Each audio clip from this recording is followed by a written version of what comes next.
ringing began in silence. A faint, high whine, steady as a tuning fork, left vibrating on a wooden table just behind the ear. It was not a warning. It was already the medicine speaking. A woman in an upstairs room paused with one hand on the dresser, the bottle on the nightstand catching the low light from a single gas jet. Small brown glass, the kind that held a great deal of bitter hope and very little margin for error. Quinine was supposed to cure the fever, and it did. But the same molecule that broke the shivering fits of malaria could, with only a small miscalculation, begin to dismantle the senses. Tinnitus, headache, vision that blurred and then darkened. And in the most desperate uses, the uses that never made it into the colonial ledgers, a heart stopped by the very alkaloid meant to keep it beating.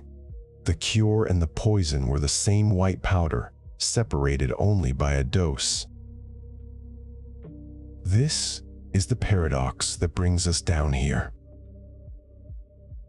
From the noisy surface of gin and tonics and medicine cabinets, from the stories we tell ourselves about progress and wonder drugs, we seal the hatch and begin the descent.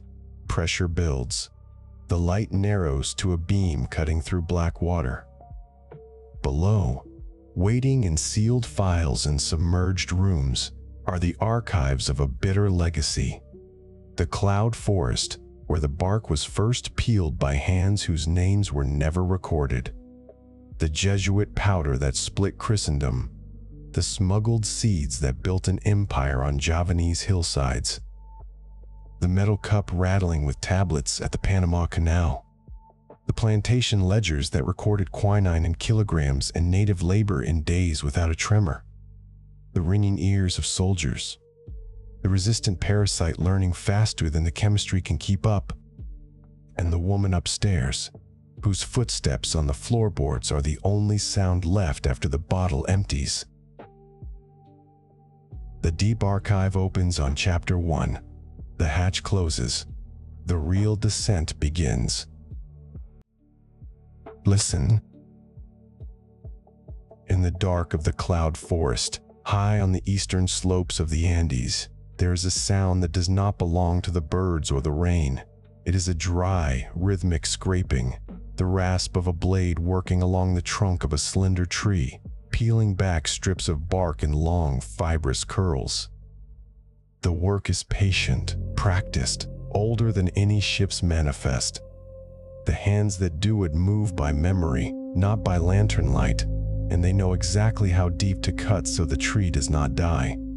They are taking only what is needed.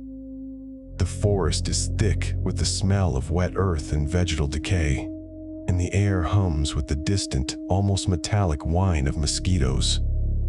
Anopheles mosquitoes. The sound is so constant it becomes a kind of silence. What is being gathered here is a secret the forest has kept for centuries, held in the chemistry of a bitter bark. The Quechua people and others who lived along these river valleys long before the Spanish ever named the place Peru knew this tree as Quina quina. The name itself is a doubling, a way of saying something is especially potent, bark of barks, medicine of medicines. They had no concept of a parasite, no microscope to reveal the tiny plasmodium organisms cycling between mosquito and human blood. But they knew the fevers that came in waves, the shivering fits, the sweating and the chills that racked the body at predictable intervals. And they knew that an infusion of this bark, grim and hard to swallow as it was, could quiet those fevers. They had arrived at this knowledge through centuries of empirical observation, through trial and consequence, through watching and remembering. The forest provided the disease and the remedy, growing sometimes within arm's reach of each other, and the only way to understand that arrangement was to live inside it long enough to read its patterns. The paradox is immediate and unsettling, and it is the first of many. This story will ask you to accept the tree that could cure the greatest fever of the age grew only in the very landscapes that bred the disease. The same humidity that made the cloud forest a riot of orchids and moss also made it a nursery for standing water and leaf axils and hollows. The same altitude that preserved a narrow thermal band, not too hot, not too cold, sheltered the tree and the mosquito alike. The Cinchona tree belongs to a genus that flourishes on steep, fog-soaked slopes between 1,000 and 3,000 meters, where the soil is acidic and the rainfall is measured in meters, not inches. And in those same altitudinal corridors, the female Anopheles mosquito finds exactly the temperature and moisture she needs to breed and to incubate the malaria parasite inside her gut. It is as if the landscape itself had arranged a dialogue between poison and cure and refused to let either speak alone. The tree, for its part, did not evolve the bitterness for human benefit. The alkaloids stored in its bark, quinine, cinchonidine, quinidine, and their chemical relatives, are a defense, a slow, silent chemical war against insects and herbivores. The molecules interfere with the basic processes of living cells, jamming the delicate machinery of digestion and metabolism in anything that tries to eat the bark. That they would later disrupt the life cycle of a single-celled parasite living inside human red blood cells is a coincidence so precise and so unlikely that it feels, even to a skeptical mind, like something borrowed from a darker kind of fable. A bitter plant in a fevered forest, offering up a compound that would, centuries later, rearrange the political map of the globe. But the tree had no intentions. The molecule had no plan. It simply existed, locked in thin layers of phloem and cortex, waiting for something to grind its way through the outer skin. The indigenous healers who first unlocked that power did not write down their methods. They kept no bound pharmacopoeia, no ledger of doses. What they knew lived in practice, in the hands of curanderos and wise elders, in the oral transmission of where to find the right species. Cinchona officinalis, Cinchona pubescens, and others whose taxonomy would not be settled by European botanists for another 300 years. They could distinguish the useful barks from less potent or even toxic lookalikes by the color of the sap, the texture of the leaf, the way the trunk divided. The knowledge was intimate, geographical, embodied. It left no paper trail, but it saved lives. When the fevers came, the bark was pounded, soaked in hot water, and drunk. The patient sweated, the shivering subsided, the body temperature fell. Nobody could explain why. The explanation was not yet a debt that needed to be paid. And then the outside world began to arrive. At first, it arrived in fragments, rumors reaching the Spanish colonial settlements in Lima and Cusco, stories of a tree bark that could cure the tertian fevers that plagued the lowlands. Europeans had been dying of malaria in the coastal cities and river valleys of the New World almost from the moment they set foot there, and they had no effective answer. The disease cycled through their bodies with a regularity that must have seemed biblical, a punishment for being so far from home. The indigenous knowledge they had previously dismissed or actively suppressed suddenly became a matter of desperate interest. By the early 17th century, samples of the bark were being shipped back to Europe, carried in the holds of galleons alongside silver and sugar, another extractive cargo from a continent being systematically emptied of its treasures. What happened next is for a later hour. But in this first chapter, the important thing is the setting, the cloud forest at night, the blade on the trunk, the rasp of bark being lifted away from the living wood. The sound is the first entry in a long, complex archive that will eventually include invoices and laboratory notebooks, plantation records, and military ration cards, cocktail menus, and death certificates. But right now, at the beginning, there is no archive. There is only the forest and the fever and the quiet, empirical certainty that the tree holds something that works. The knowledge is not yet a commodity.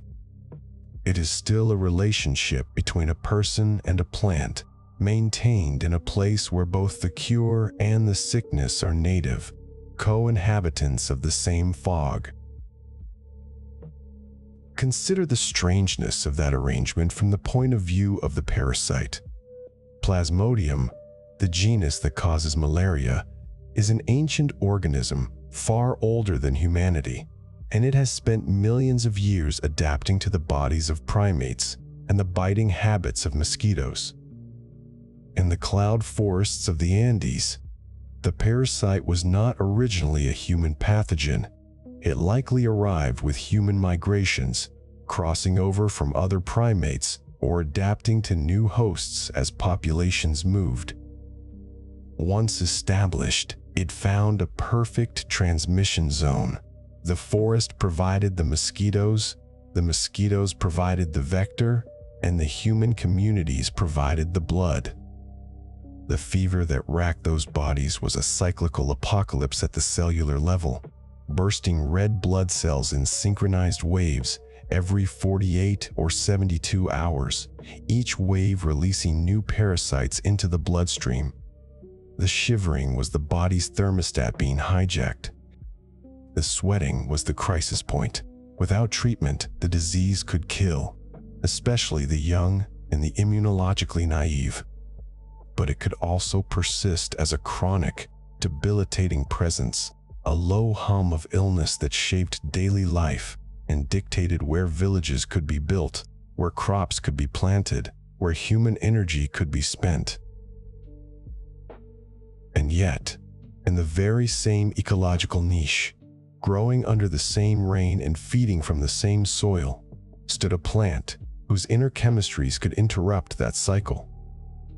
The active ingredient that would later be isolated and named quinine, a word derived from the Quechua quina, is an alkaloid that slips into the digestive vacuole of the malaria parasite and prevents it from detoxifying the heme left over from its hemoglobin meal.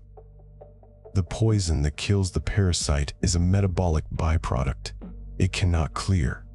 A chemical traffic jam that the alkaloid creates by simply being present. It is an elegant, almost surgical interference, and it works with a specificity that still commands a kind of awe. The forest had been running a long, silent experiment in molecular evolution, and the result was a bark that could silence a fever. The people who lived there read the result correctly. They did not need to see the molecule to use it. That they did not understand the mechanism, as we would now say, does not diminish the achievement. In fact, it sharpens the central irony.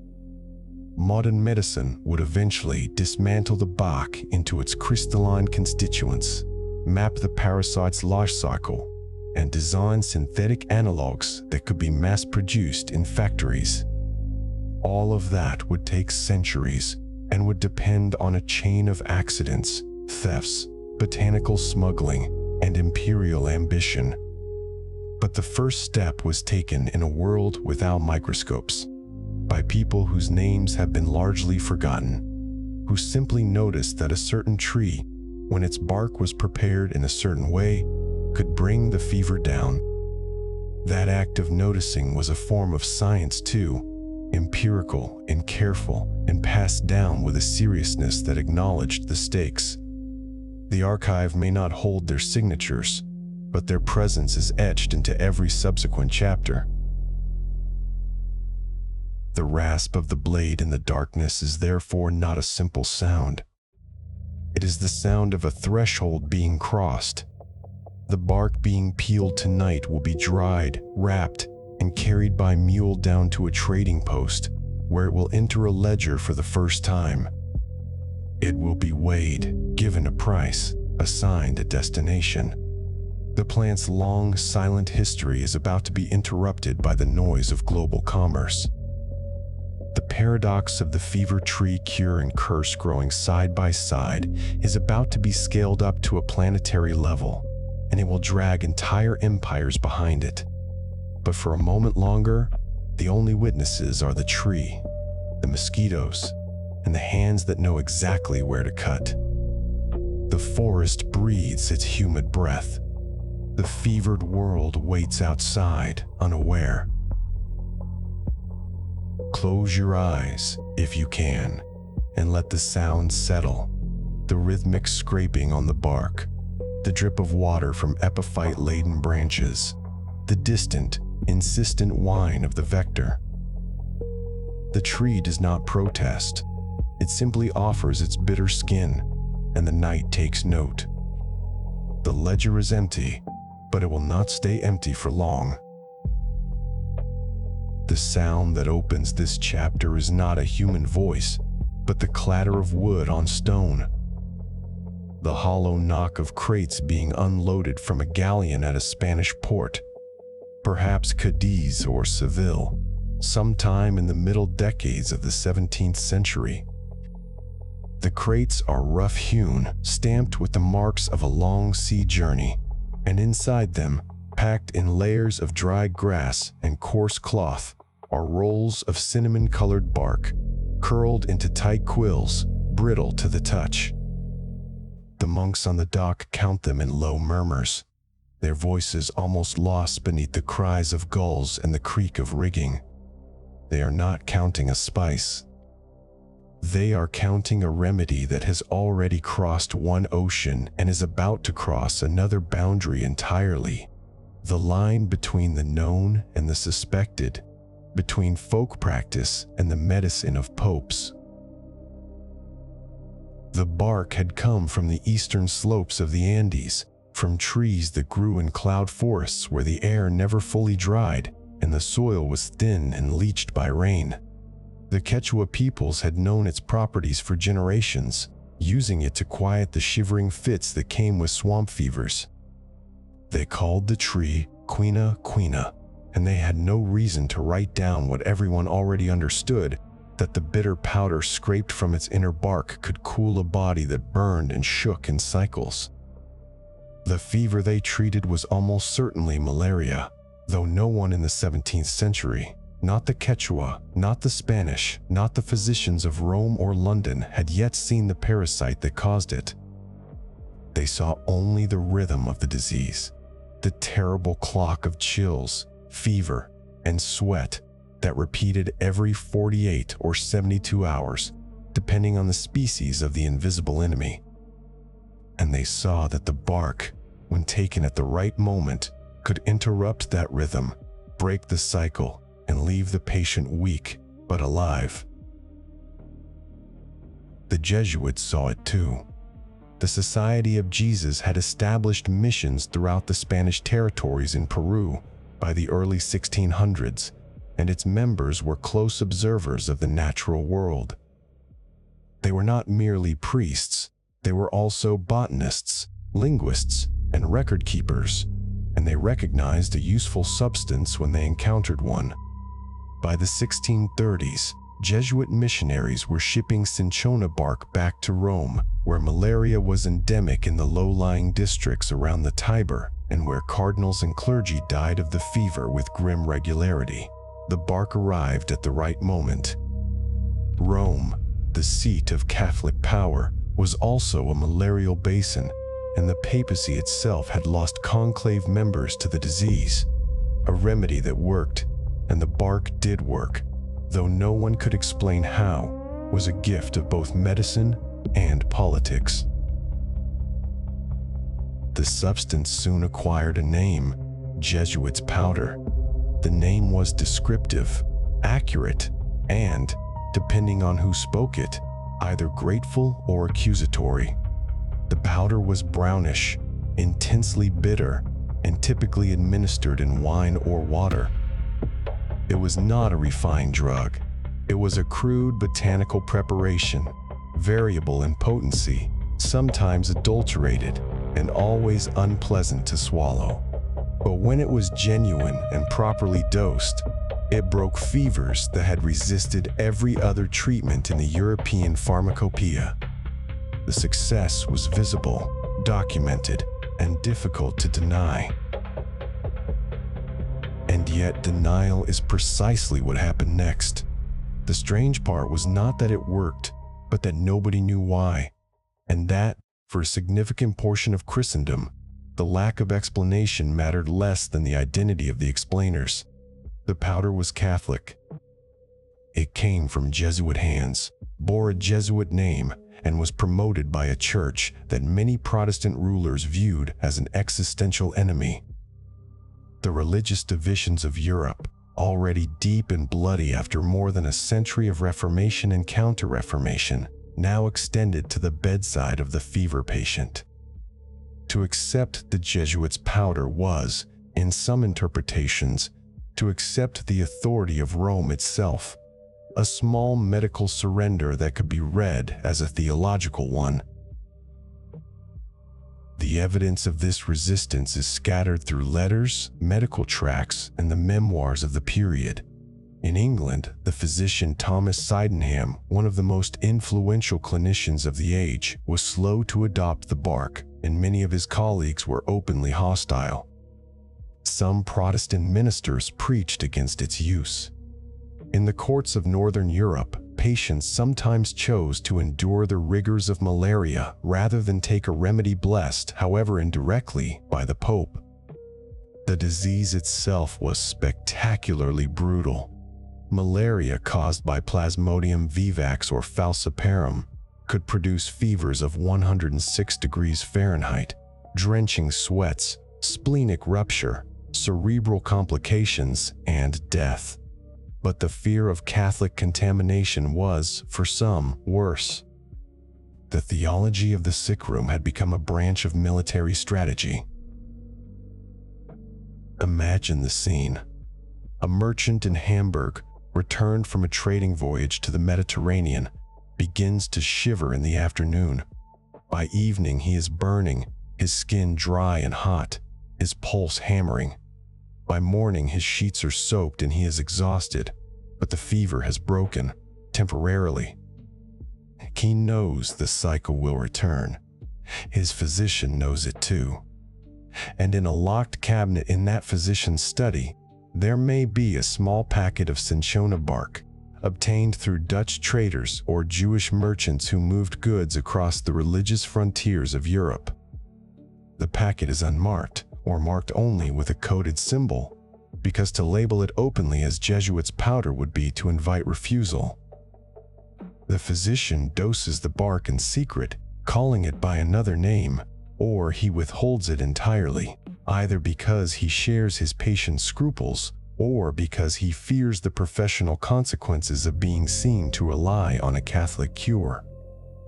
The patient dies or survives, and the calculus of the decision is recorded nowhere except, perhaps, in a private letter or a marginal note in a medical journal.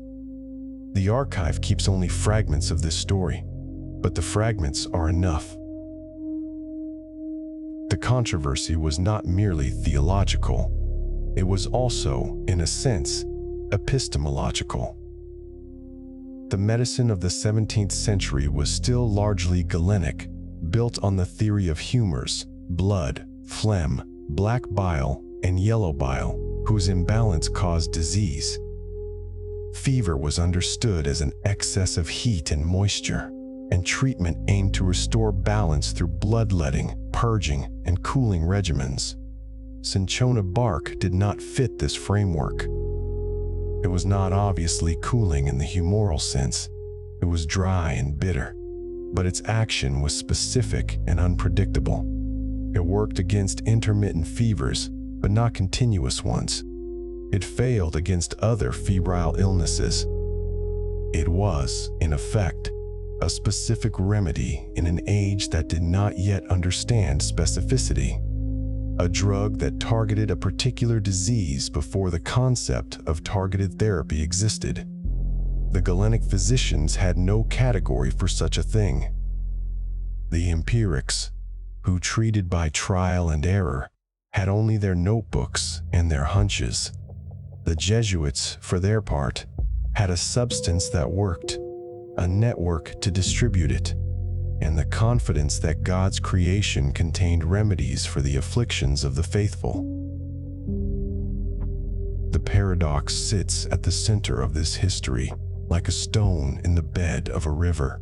A life-saving medicine was rejected, not for its efficacy, but for the faith of those who brought it.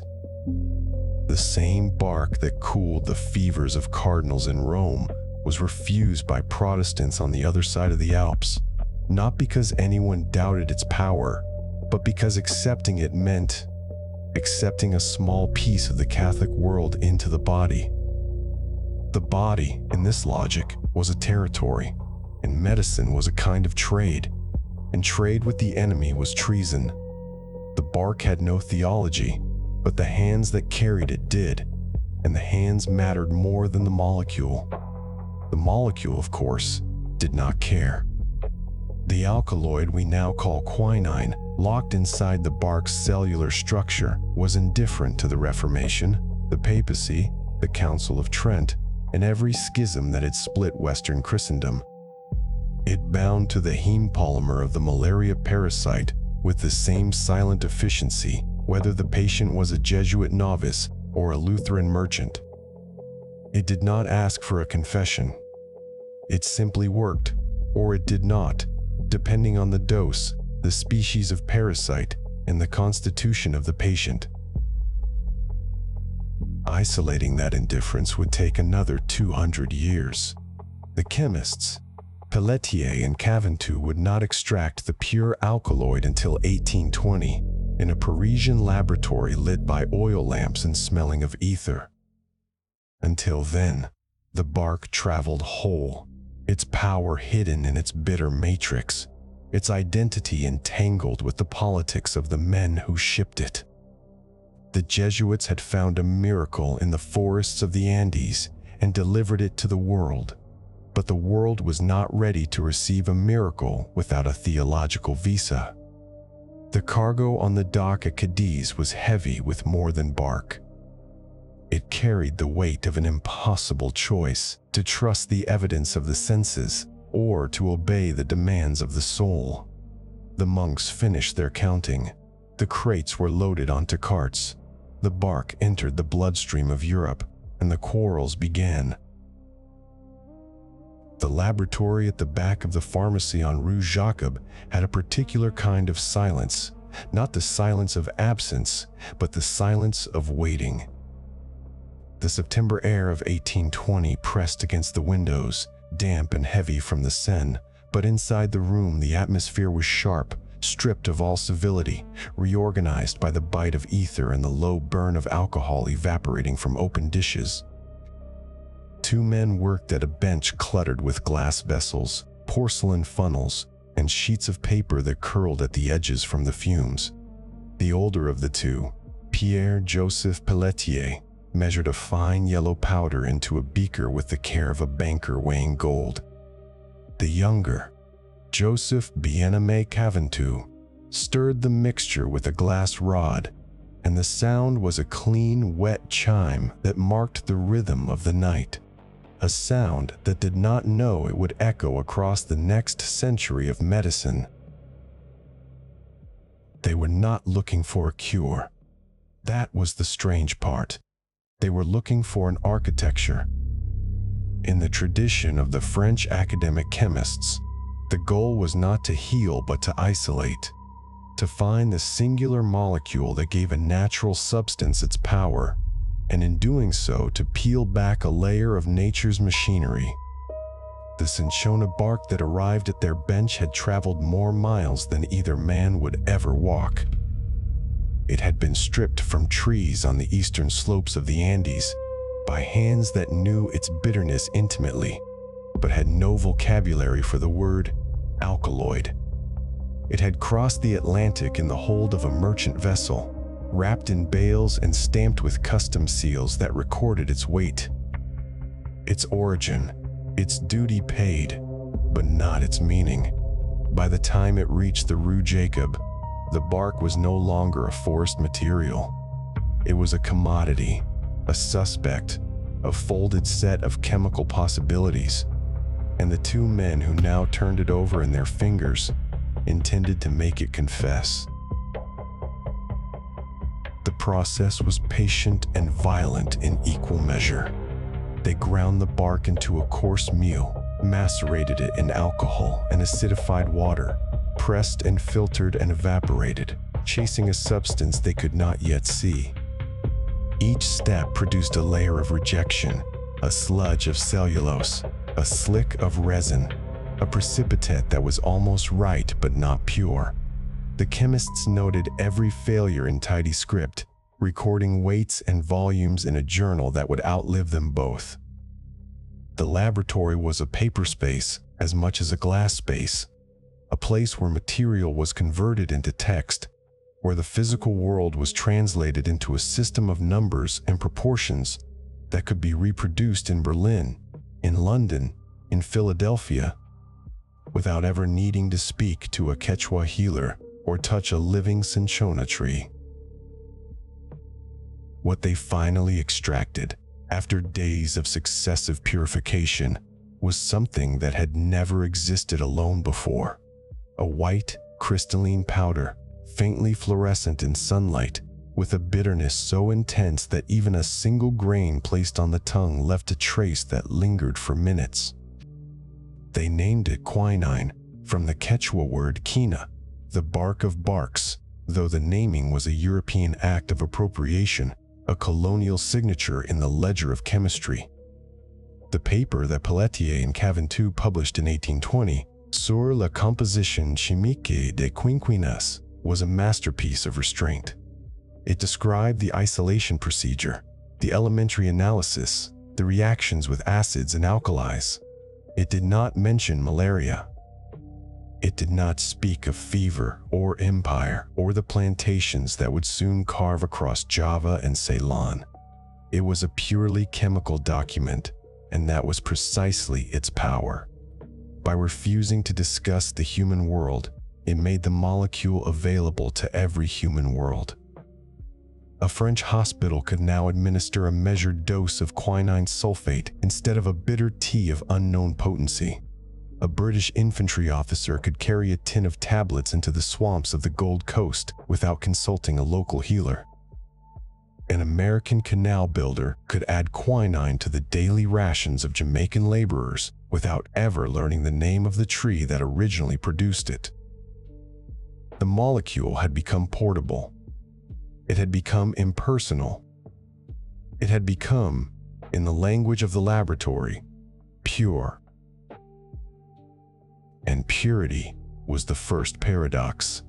The bark had been complex, hundreds of compounds in shifting proportions, shaped by the soil, the altitude, the season of harvest. Indigenous knowledge had understood this complexity intuitively, selecting barks with the right color, the right taste, the right effect for a given fever. The isolated alkaloid collapsed that nuance into a single sharp point. It was more potent, yes. It could be dosed with a precision that the old powders never allowed. A physician could now prescribe grains of quinine sulfate and know exactly how much active substance the patient received. That precision saved lives. It also created new risks, because the distance between a therapeutic dose and a toxic dose was narrow, far narrower than the rough spectrum of the bark. Cinchonism, the syndrome of tinnitus, headache, and visual disturbance that accompanied quinine treatment, became a more frequent companion.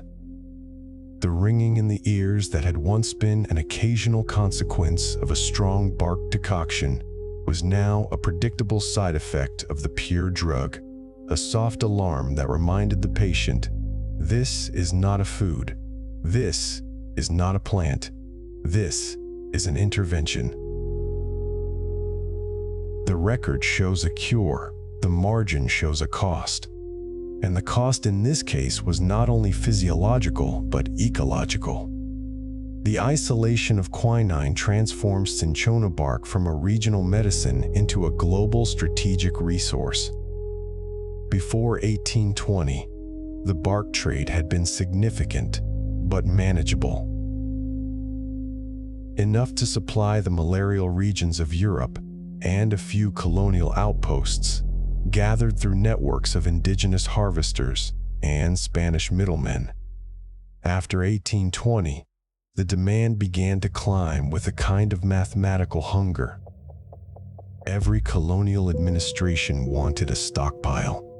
Every military expedition needed a supply train. The bark rush intensified, stripping the wild cinchona forests of the Andes faster than they could regenerate.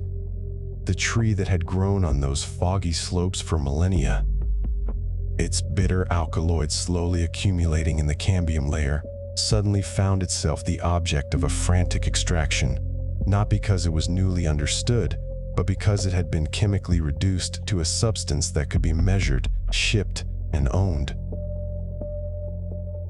The laboratory on Rue Jacob was a small room, but the forces it set in motion were vast.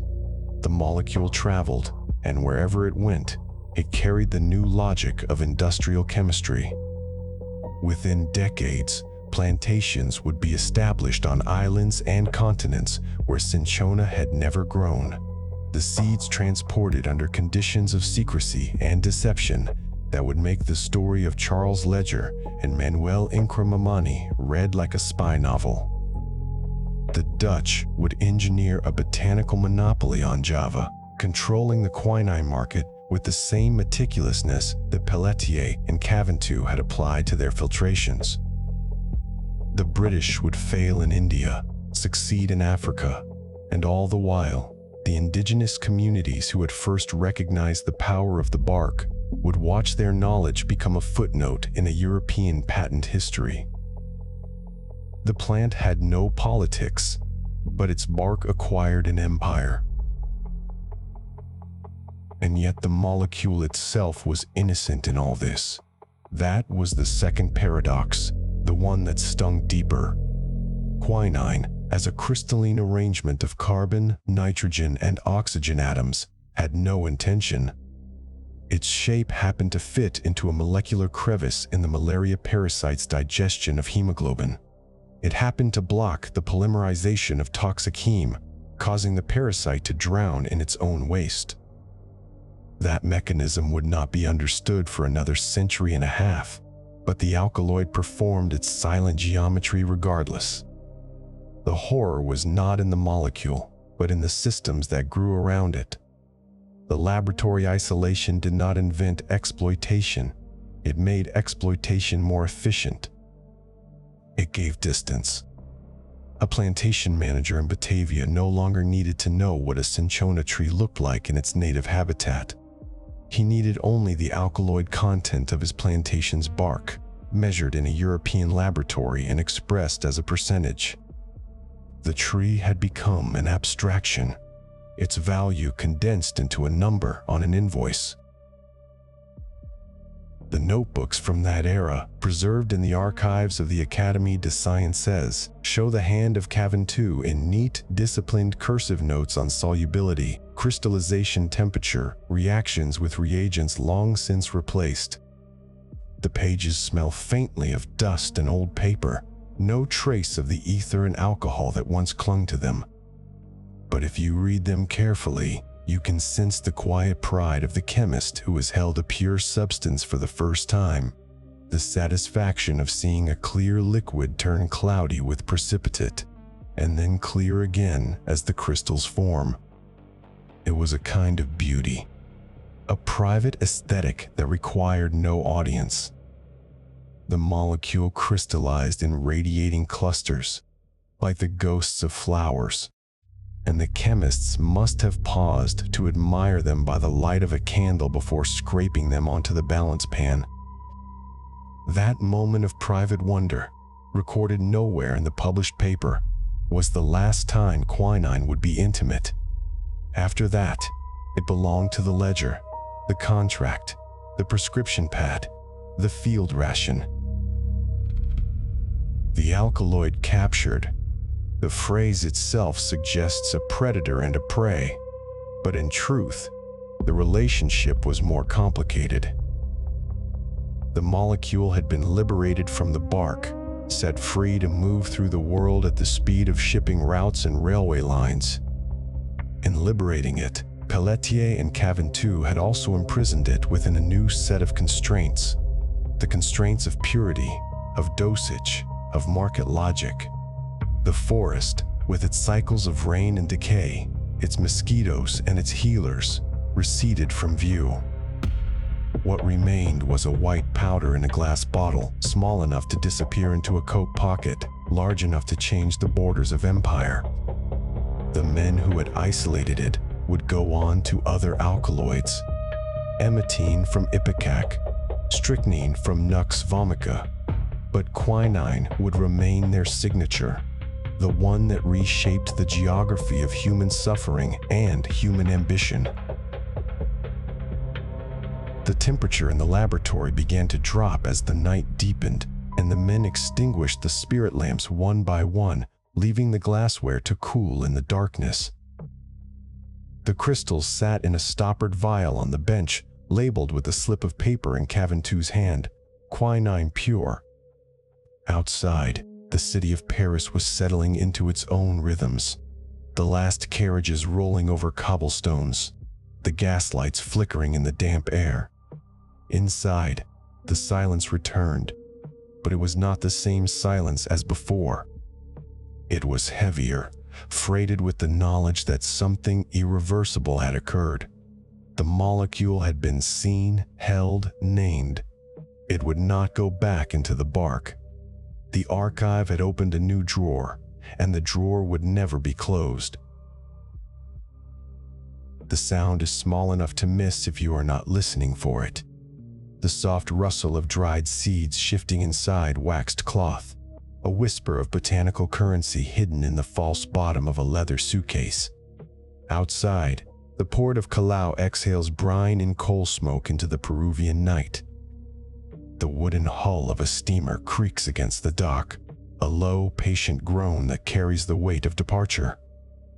Inside the cabin, a man places a coat over the concealed compartment, and his hands are careful, not because the act is new to him, but because he understands the value of what trembles there, not gold, not silver, but the possibility of an entire continent's fever breaking. The year is 1865, and the seeds are alive. They are the embryos of Cinchona calisaya, a tree whose bark contains the alkaloid quinine in concentrations high enough to matter. For 2 centuries, European medicine has known that the bark cures the intermittent fevers of malaria, but the knowledge has always been incomplete.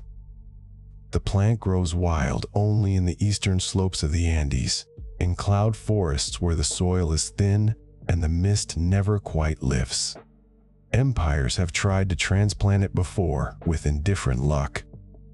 But these seeds are different, selected not by botanists, but by a Bolivian cascarillero, a bark gatherer named Manuel Incramamani, who carries in his memory a map of forest genetics more precise than any Royal Society ledger. He has led an English trader named Charles Ledger to the trees that bleed the richest bark, and now the seeds are moving across a border they were never meant to cross. Ledger was not a botanist or a diplomat. He was a trader in alpaca wool who had spent enough years in the Andes to know that the real wealth of the continent grew not on the backs of animals, but under the skin of trees. His father had tried to export cinchona seeds before and failed. The lesson passed down was technical. Seeds lose viability quickly. Heat, damp, and time conspire against germination. But the deeper lesson was political. The South American republics, aware of the value of their natural monopoly, had made unauthorized export a crime. Bolivia, Peru, Ecuador. They guarded the Cinchona like a state secret, because in the 19th century, the bark was a strategic resource on par with gunpowder.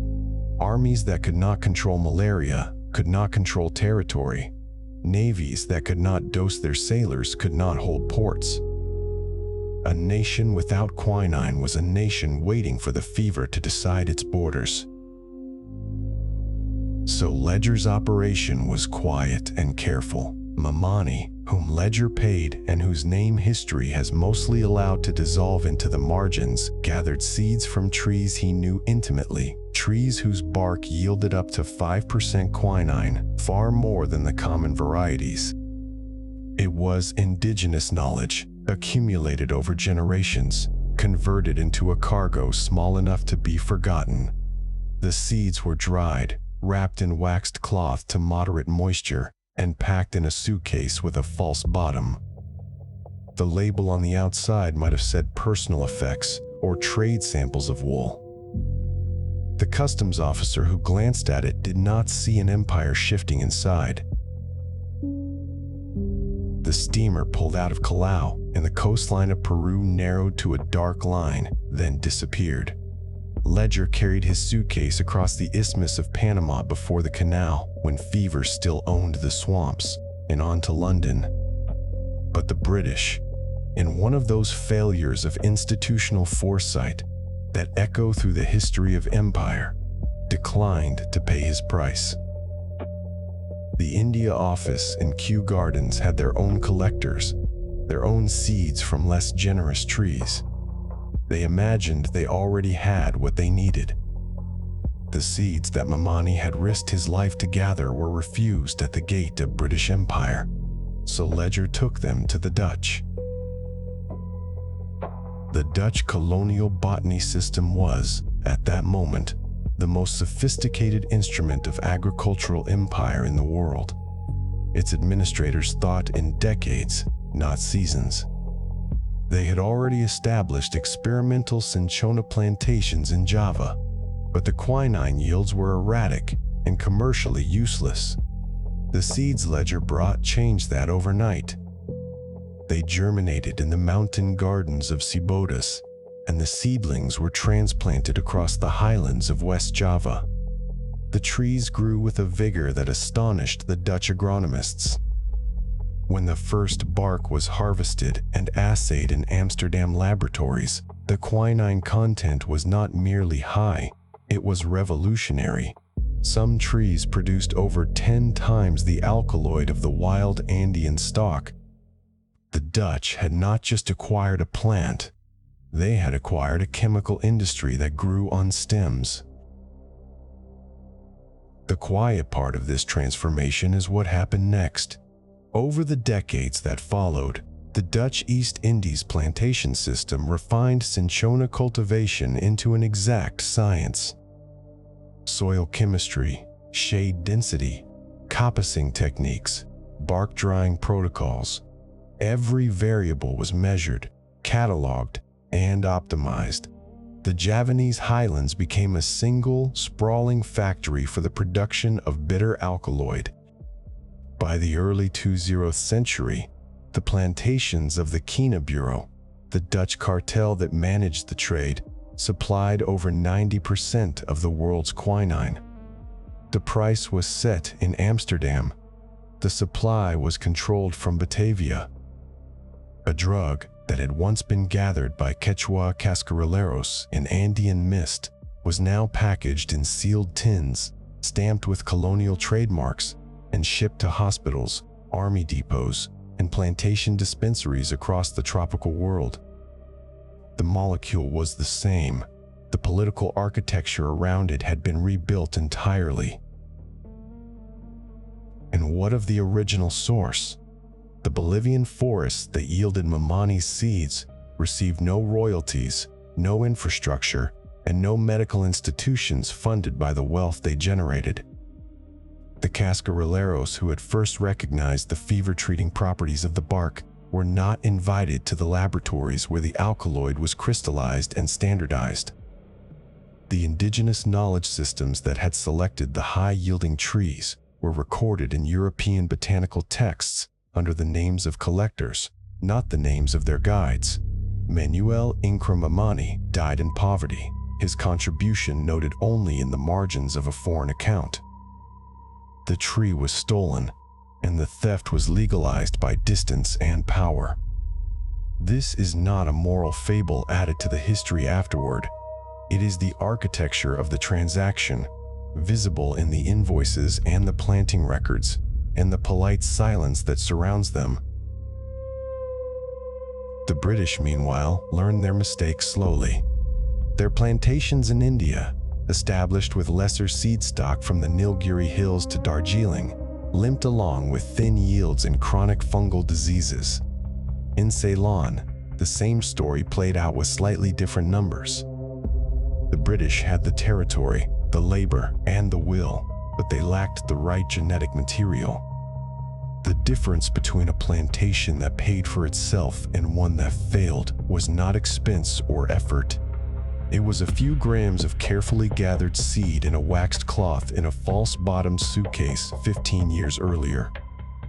The margin of empire was that narrow and that bitter. The paradox deepens when you consider the scale of the benefit.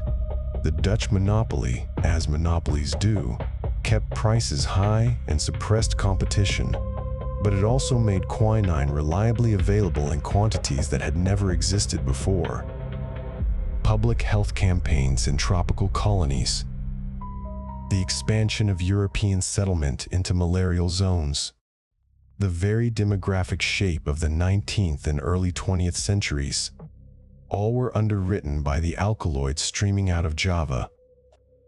Millions of lives were saved from the cyclic fevers that had depopulated trading posts and military garrisons for centuries.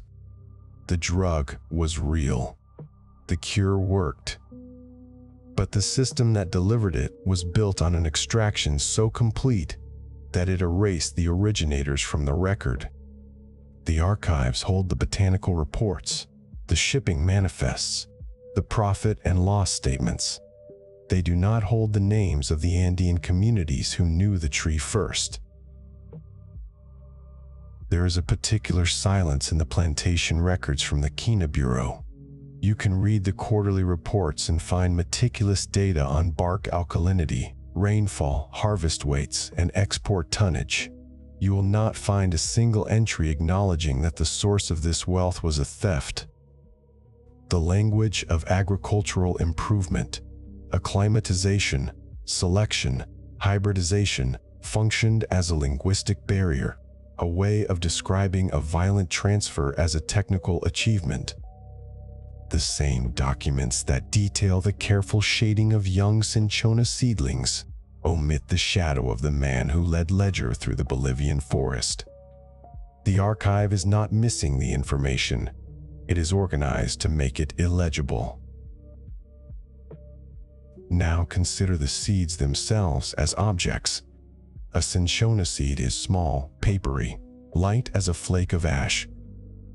It carries inside its cells the genetic instructions for a complex metabolic pathway that produces quinine, a molecule whose shape fits precisely into a parasitic vacuole in the food. Vacuole of Plasmodium falciparum, the organism that causes the deadliest form of malaria. The tree does not make quinine for us. It makes it for reasons still not fully understood. Perhaps to defend against insect herbivory. Perhaps to manage its own cellular chemistry. The alkaloid is a botanical accident, a secondary metabolite that became a geopolitical tool because an 18th century monk tasted the bark and recorded the result. The seed does not know this. The seed knows only soil temperature, moisture, and light. But in the hands of empires, it became a diplomatic instrument, a military asset, and a commodity so precious that men died to move it across borders. The ship that carried Ledger's suitcase away from Callao sailed into a world that was already reshaping itself around the molecule inside those seeds. Within 2 generations, the Java plantations would be so productive that the wild Cinchona forests of the Andes were stripped by bark hunters who, having lost their monopoly, worked frantically to extract what value remained before the bottom fell out of the market. The tree that had grown for millennia in steep, remote valleys was suddenly competing with its own genetic copies, now cultivated 10,000 miles away under Dutch supervision. The prices collapsed.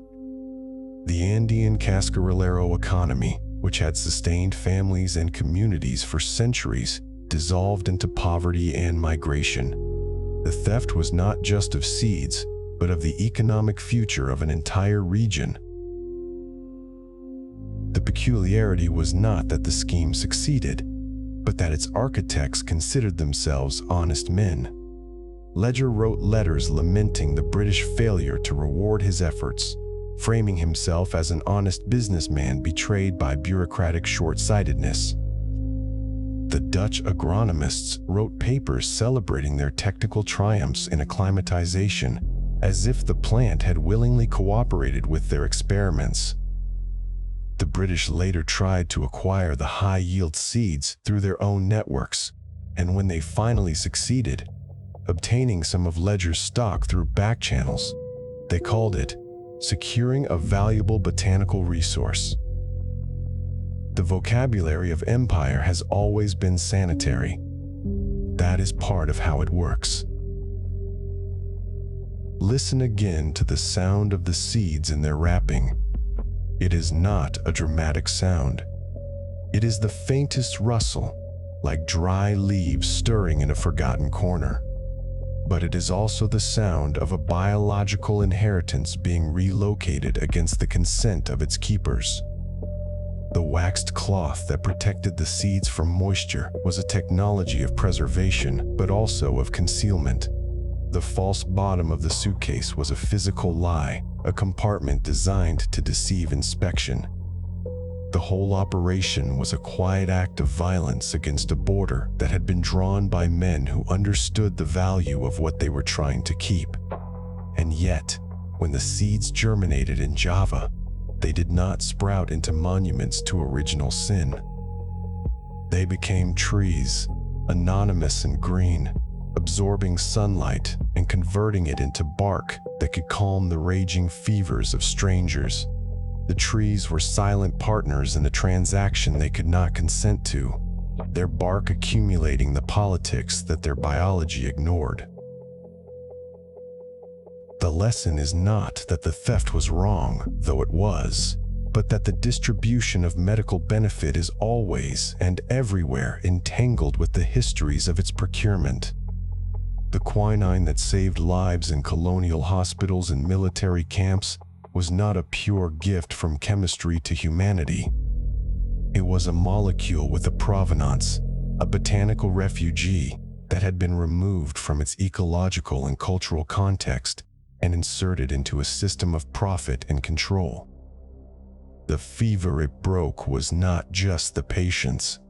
It was the fever of empire itself, the desperate need to maintain bodies in places where bodies were not meant to thrive, to hold territory that the Anopheles mosquito considered its own. The bitter alkaloid made geography negotiable, and in doing so, it remade the map. Now, as we leave the dock at Callao and the steamer's wake dissolves into the Pacific night, the seeds are no longer in Ledger's hands. They are in the soil of Java, beginning their silent green multiplication. The Dutch will build a monopoly that will stand until a larger war breaks it. The British will continue to stumble through their own plantations, learning the hard way that good intentions and imperial ambition are no substitute for the right germplasm. And Manuel Incramamani will fade from the record, remembered, if at all, as a footnote in a botanical history that prefers to credit the collectors who paid for his knowledge rather than the knowledge itself. The archive does not need to erase him.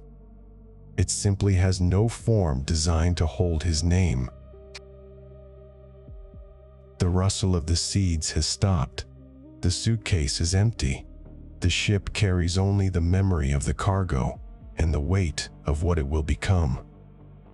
In the darkness of the hold, there is no sound but the steady, indifferent pulse of the engine, pushing the story forward into the next harbor, and the next fever, and the next century. The first sound is not water or steam or the grinding of iron against earth. It is the rattle of tablets in a metal cup, small, white, bitter discs that have traveled half the world to sit in the hand of a sanitary inspector at dawn. Behind that sound, as if from a great distance, comes the clang of steam shovels biting into the Culebra Cut, the rhythmic thud of pile drivers sinking timber into the ooze of the Chagres River, and the low hum of 100,000 men moving through the wet heat of the isthmus. Those two sounds, the tablet and the machinery, are bound together in the history of the Panama Canal. Although the cups have been emptied, the shovels silenced, and the men whose mouths opened each morning for their dose of quinine are largely forgotten. The French arrived first in 1881, carrying a name that had carved one great canal already. Ferdinand de Lesseps stood before maps in Paris and promised a sea-level passage, a gash through the continental spine that would shorten the commerce of the world. The French plan was a work of geometry, not of medicine. It accounted for cubic meters of earth, for lock gradients, for capital amortized over bond issues. It did not account for the fever. Within a few seasons, yellow fever and malaria began erasing the workforce with the same steady rhythm with which the rains filled fresh excavations. A laborer from Jamaica or Martinique might arrive healthy, collect a shovel, and be buried within 3 weeks. French hospital wards became waiting rooms where the only question was whether the next chill would break or deepen into the black vomit of hepatic failure. In the end, the French lost roughly 20,000 lives and the entire capital of their company. The jungle did not resist the canal so much as it simply absorbed the men sent to subdue it, turning them into mud and fever and a cautionary tale that every tropical engineer would mumble like a prayer: you cannot dig faster than the mosquito breeds. When the United States took over the project in 1904, the first thing it brought was not a larger steam shovel, but a man with a microscope. Dr. William Crawford Gorgas had already drained the fever pits of Havana after the Spanish-American War, proving the mosquito theory that men like Carlos Finlay had championed and that the old European medical establishment had ridiculed. Gorgas understood that malaria and yellow fever were not miasmatic curses rising from the swamp, but biological transactions conducted by insect vectors. And he understood something else. The mosquito could be killed, but not quickly enough to protect the tens of thousands of workers who would soon pour into the canal zone. The human body needed a chemical shield. The answer was already waiting in the dispensary cupboard. A crystalline alkaloid extracted from Cinchona bark, purified first in a Parisian laboratory nearly a century before, now manufactured in factories in Germany and the Netherlands, and soon to be shipped to Panama by the ton. Quinine did not prevent infection. It suppressed the parasite in the bloodstream, keeping the fever cycles at bay long enough for a man to swing a pickaxe for another week, another month, another season. Gorgas established a system that was part public health, part military logistics. Every laborer, regardless of origin or assignment, was required to swallow quinine tablets at regular intervals. Dispensaries were built alongside commissaries and barracks. Inspectors walked the line gangs at morning break, shaking metal cups of pills with the impersonal efficiency of a quartermaster issuing ammunition. There was no informed consent, no discussion of side effects, no inquiry into whether the men could afford to feel the ringing in their ears or the blurring of vision that came with chronic dosing. The objective was labor continuity, and quinine was a continuity tool. The fact that it saved lives was true, but the lives were saved so they could continue digging. The labor force was divided into a rigid racial hierarchy that echoed the colonial world's deeper grammars. White American skilled workers earned dollars and occupied screened bungalows with dry floors.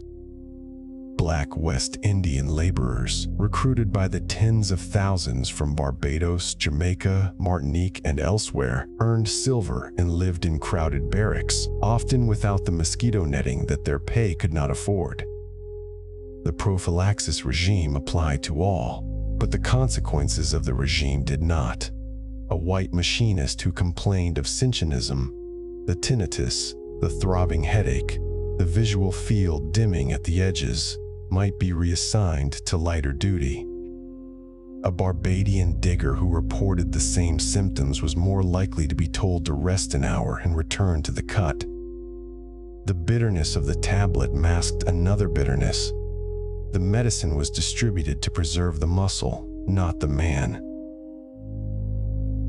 The engineering numbers are the ones that history loves. The amount of earth moved, over 200 million cubic meters. The number of steam shovels, 102 at peak. The construction of the Gatun Dam, the locks that lifted ships 85 feet above sea level and lowered them again. The flooding of the vast artificial lake named for the town it drowned. But behind those numbers sits a quieter ledger kept in the margins of hospital registers and dispensary logs.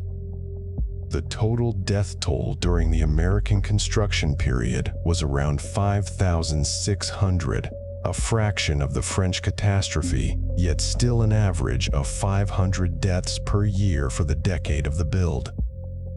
Most of those dead were Black West Indians. Many of them had taken quinine faithfully, but the drug cannot outwork a body already exhausted by 12-hour shifts in chest-deep mud, malnourished by a company store that charged more for food than the silver wage could cover, and exposed to the same mosquitoes that bred in the puddles outside the segregated quarters.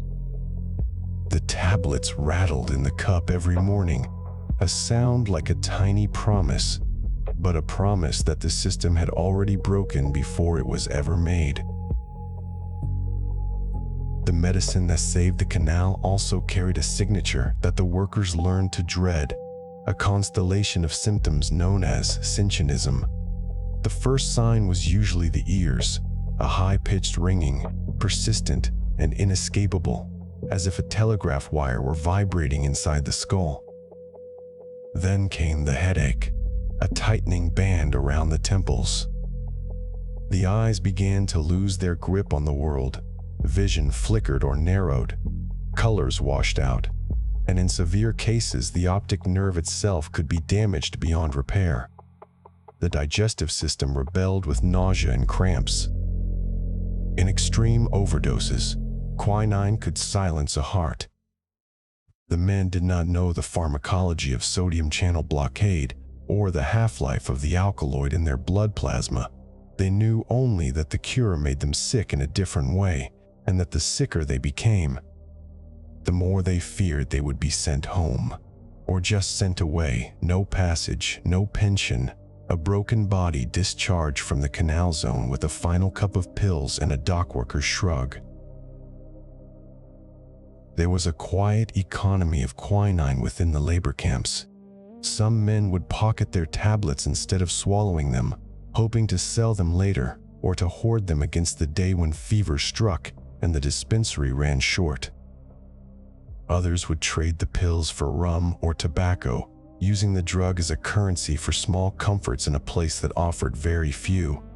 The inspectors knew this happened and occasionally searched the barracks, but the practice was too widespread to stamp out. The tablets themselves, tiny and uniform, took on the characteristics of money, portable, fungible, and backed by the authority of a distant power. They were, in a sense, miniature coins minted by the empire's chemical industry, stamped with the promise that a man could be kept standing one more day. The canal's completion in 1914 was celebrated as a triumph of American engineering and medical science. Photographs show the first ship passing through the Miraflora's locks, flags snapping in the breeze, dignitaries shaking hands. Gorgas became a hero of public health, his name attached to hospitals and awards. Quinine became part of the official narrative, the miracle molecule that had conquered the fever jungle. But the archive of the Canal Zone, its payroll records, its morbidity reports, its internal memoranda, tells a more complicated story. The drug was not a humanitarian gift. It was a production asset, managed with the same cost-benefit logic that governed the ordering of cement and the maintenance of steam shovels. Workers were dosed to the threshold of toxicity, and that threshold was adjusted not by the physician's conscience, but by the project's deadlines. The women of the Canal Zone occupy an even more shadowed place in this record. The construction era drew not only laborers, but also domestic workers, cooks, laundresses, and women who did not appear in the official roles because their work was deemed informal or illicit.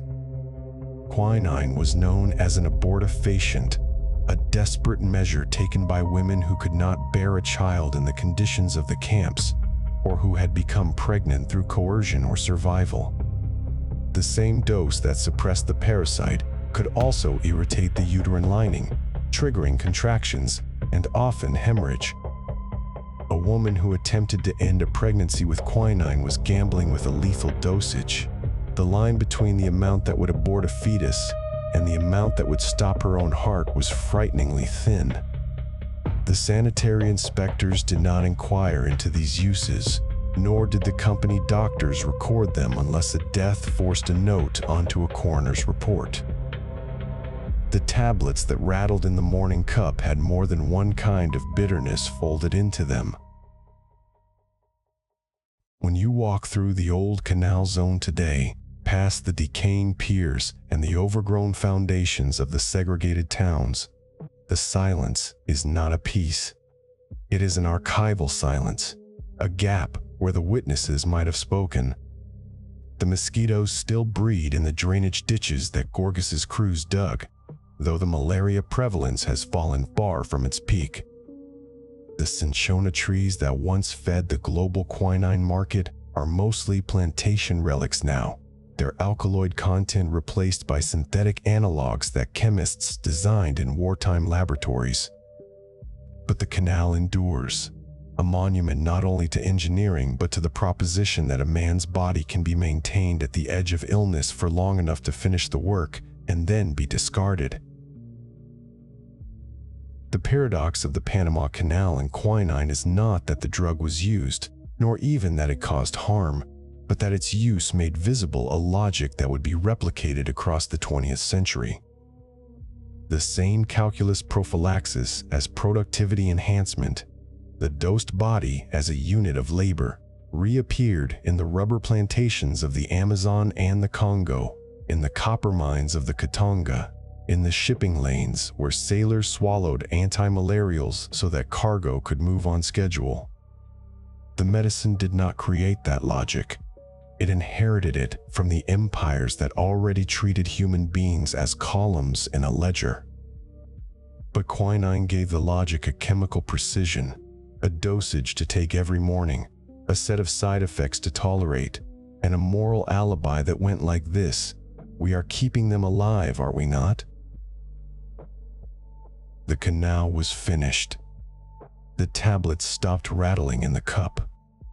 The workers who survived took their Cinchonism-weakened hearing and their dimmed eyesight back to islands that had little use for them, or they stayed in Panama and built a community at the margins of the locks.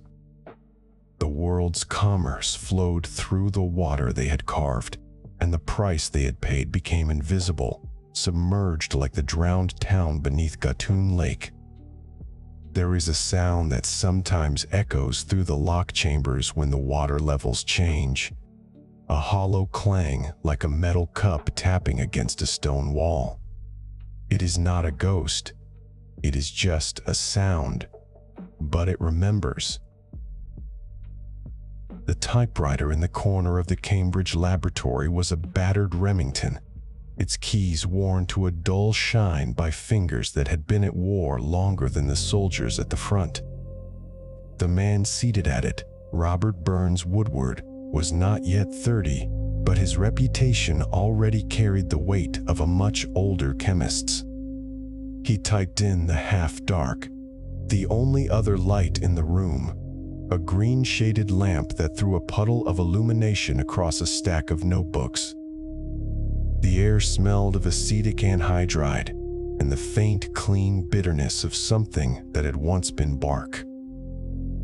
It was the autumn of 1943, and the world was burning. The Cinchona plantations of Java, which the Dutch had cultivated into a near-perfect monopoly, now lay behind Japanese lines. 95% of the Allied supply of quinine had vanished overnight. Not a gradual shortage, but a sudden amputation. The military maps in Washington and London showed the Pacific Theater in red arrows and broken supply lines. But the deeper map of the body told a parallel story. Millions of soldiers and civilians in malarial zones, and the only reliable prophylactic, now an item on a ledger marked unavailable. The crisis did not begin with the fall of Java, but the fall of Java made it inescapable. Before 1942, the quinine economy was a quiet, bureaucratic affair. Dutch plantations on the island processed cinchona bark into tons of crystalline alkaloid, which was shipped to pharmaceutical houses in Europe and America, pressed into tablets, and distributed to colonial garrisons, construction crews, and public health programs. The system was extractive, hierarchical, and remarkably efficient. It was also brittle in the way all monocultures are brittle, ecological and political. When the Japanese Imperial Army swept through the Dutch East Indies in a matter of weeks, they captured not just rubber and oil, but the seed banks, the plantation records, the processing facilities, and several years' worth of harvested bark. The Allies, suddenly deprived, faced a prospect that no modern army had faced since the 19th century, fighting a tropical war without the drug that made tropical warfare possible. The response was not panic, at least not in the official record.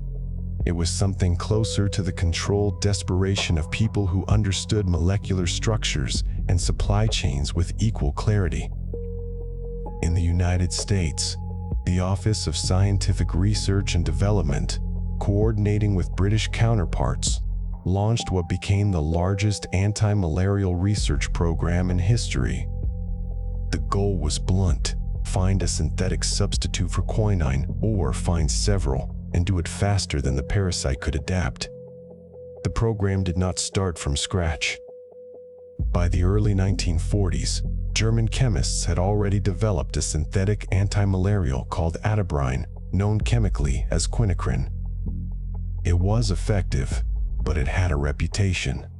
It turned the skin yellow, caused gastrointestinal distress, and in some cases triggered temporary psychosis. Soldiers called it the yellow pill, and often refused to take it, preferring to risk the fever.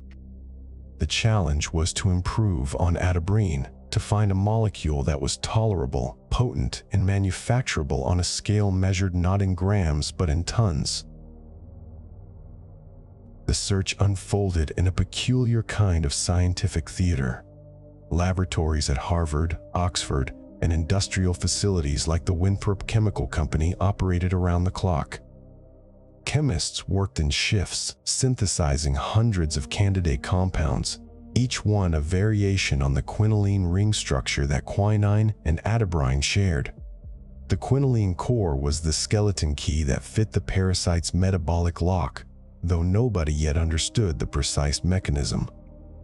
It was known that the drugs interfered with the malaria parasite's ability to digest hemoglobin inside the red blood cell, but the molecular details remained obscure, a black box of biochemistry that would not be fully opened for decades. The researchers worked empirically, modifying one side chain at a time, testing each new compound against infected chicks, monkeys, and eventually human volunteers in prisons and psychiatric hospitals, a practice that carried its own dark signature of the era's medical ethics.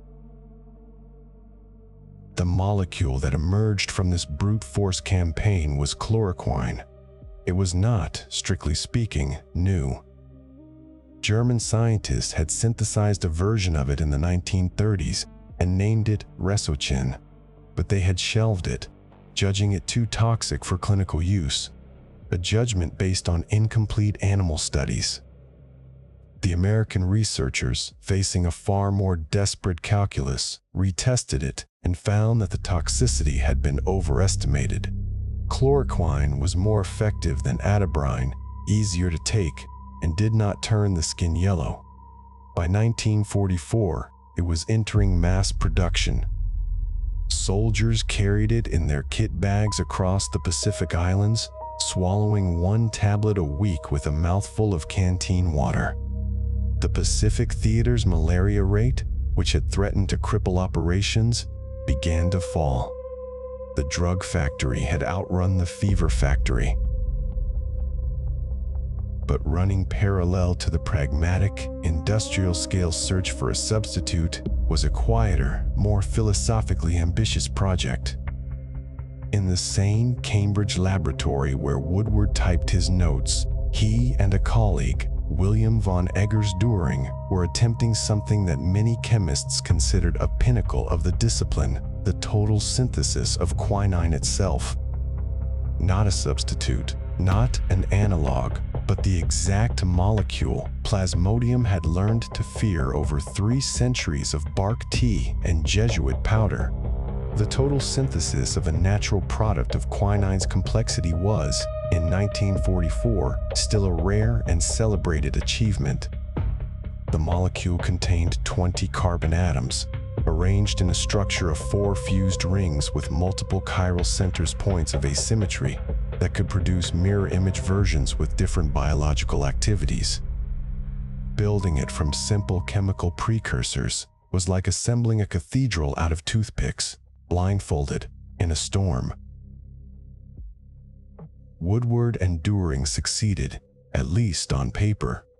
Their synthetic route, published in the Journal of the American Chemical Society with characteristic Woodwardian bravura, demonstrated that quinine could be constructed from coal tar derivatives without ever touching a cinchona tree. The achievement was hailed as a milestone in organic synthesis and helped establish Woodward's reputation as the foremost synthetic chemist of his generation. But the publication concealed a practical irony as bitter as the alkaloid itself. The synthetic route was far too expensive, too low-yielding, and too complex to compete with natural quinine, even at wartime prices. No pharmaceutical company built a factory based on Woodward's method. The synthetic quinine that appeared in the laboratory in milligram quantities never reached a patient. The molecule was captured, but the capture was a certificate of principle, not a solution to the supply crisis. The strange part was not that the synthesis failed to replace natural quinine, but that it succeeded in changing what quinine meant. Before the war, quinine was a colonial commodity, a substance whose value was inseparable from the geography and labor that produced it. The bark belonged to the Andes in the imagination, even after the plantations shifted to Java. The alkaloid carried the residues of empire in every crystal. But after Woodward's synthesis, quinine became something else, a structure on a page, a solved puzzle, a proof that the molecule was not intrinsically exotic. It could be made anywhere, in principle, from materials that had no history of fever or forest. The achievement did not abolish the colonial supply chain. Chloroquine and plantation quinine did that, but it abolished the intellectual monopoly. The tree lost its final argument. The synthetic race also set a precedent that would shape the future of anti-malarial medicine in ways nobody anticipated in the dim wartime laboratories. The urgency of the crisis had compressed the normal timeline of drug development from a decade to a few years. Chloroquine was deployed at enormous scale with limited long-term safety data and even less understanding of resistance potential. The drug was so good, so cheap, and so well tolerated that it became the default anti-malarial for the next 2 decades, distributed by the World Health Organization and national governments in mass eradication campaigns that covered entire regions. And it was in those regions, Southeast Asia, South America, East Africa, that the parasite began to learn. The first reports of chloroquine-resistant Plasmodium falciparum appeared in the late 1950s and 1960s, almost precisely 2 decades after the drug's mass introduction. The arms race that the war had accelerated was not concluded. It had only entered a new phase. The typewriter in Cambridge fell silent sometime after midnight. Woodward filed the final pages of the synthesis report and turned his attention to other molecules: strychnine, cholesterol, chlorophyll, each one another fortress to be conquered. The laboratory hood ventilators hummed on through the small hours, pulling ether fumes and solvent vapors out of the room and into the dark New England air. In the archives of the war's scientific administration, the anti-malarial program left behind thousands of pages of reports, chemical notebooks, and supply requisitions that recorded, in the dry language of institutional memory, what had been accomplished. The record shows not a single triumph, but a stack of parallel actions: synthesis, substitution, distribution, suppression. The margin shows the cost written in a currency that would not come due for a generation. The bottle of chloroquine that a soldier carried in his kit in 1944 was small enough to disappear in a coat pocket, but large enough to change the epidemiological map of the post-war world. The molecule inside had no politics, no memory, no bitterness, except the phantom taste that some users reported on the back of the tongue. It did not know that it was born from a war, tested on prisoners, manufactured in factories that had made dye before they made medicine. It simply bound to the parasite's digestive vacuole and prevented the detoxification of heme, a biochemical interruption that had all the elegance of a lock clicking shut. The danger was not in the mechanism. The danger was in the assumption that the lock could not be picked. The laboratory notebooks from 1943 and 1944 are still held in institutional archives, their pages brittle at the edges, their ink fading toward brown. If you could read them now, you would find no mention of the Andean forests, no acknowledgement of the indigenous knowledge that had identified the bark centuries before, no note on the ecological cost of the plantations or the human cost of the drug trials. The notebooks record a clean war fought with columns and reaction yields, a chemical campaign in which the only enemy was structural complexity, and the only victory was a crystalline product at the bottom of a flask. That was not a failure of the chemists, who were doing precisely what their era and their institutions asked of them. It was a feature of the way the story was told, and the way it continues to be told.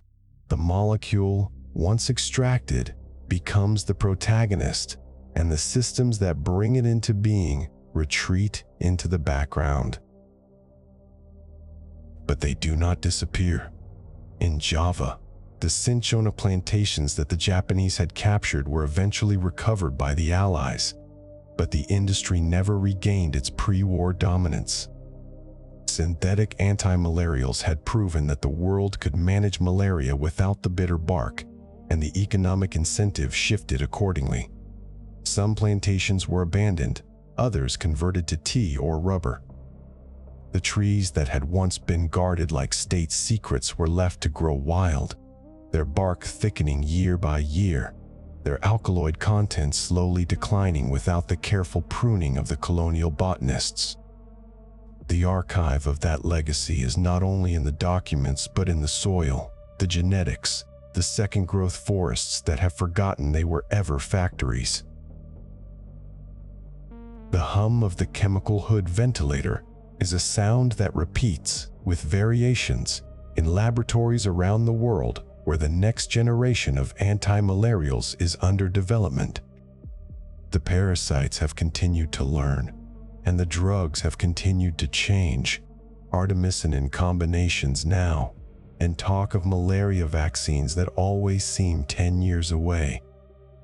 The urgency of 1942 has diffused into a permanent low-grade emergency, a background condition of global health that no longer commands the resources of a world war. The typewriters have been replaced by laptops, the green-shaded lamps by fluorescent panels, but the essential rhythm remains. A molecule is proposed, tested, refined, deployed, eroded, and replaced. The fever does not rest, and neither can the chemistry, though the chemistry has learned to pace itself for a longer race than anyone imagined in the dark winter of 1943. What Woodward typed in that half-lit room was not the solution to a supply crisis. It was the closing of one chapter and the opening of another, written in the same chemical language that Pelletier and Caventou had spoken in their Parisian laboratory a century before when they first isolated the alkaloid from the raw bark. The bitter crystal passed from hand to hand across the 19th century, from Jesuit missionaries to Dutch planters, from Indian laborers to Panamanian canal diggers, from colonial officers sipping gin and tonic on verandas, to soldiers shaking with fever in the Pacific jungles. And when the molecule was finally built from scratch, it proved something that no plantation ledger could capture, that the substance was not a gift of geography, but a problem of assembly. The tree had solved the problem first, over millions of years, in the slow chemistry of evolution. The chemists solved it again, in a few frantic years, with different tools and different motives. Neither solution was final. Both carried the seeds of the next crisis, waiting in the warm blood of the next generation. The ringing began in silence, or what had been silence until the sound arrived. A faint, high whine, steady as a tuning fork, left vibrating on a wooden table, somewhere just behind the ear. It was not a warning. It was already the medicine speaking, a side effect with its own quiet signature. The woman in the upstairs room paused with one hand on the dresser, listening not to the sound outside but to the one inside her own head. The floorboard under her bare foot gave a muffled creak, and the bottle on the nightstand caught the low light from a single gas jet. It was a small bottle, brown glass, the kind that held a great deal of bitter hope and very little margin for error. Cinchonism. The word itself sounds like a condition of old medical libraries, a term folded into case notes and forgotten textbooks, but it describes something utterly immediate, the body's response when quinine passes through it in quantities too large for the system to absorb without damage.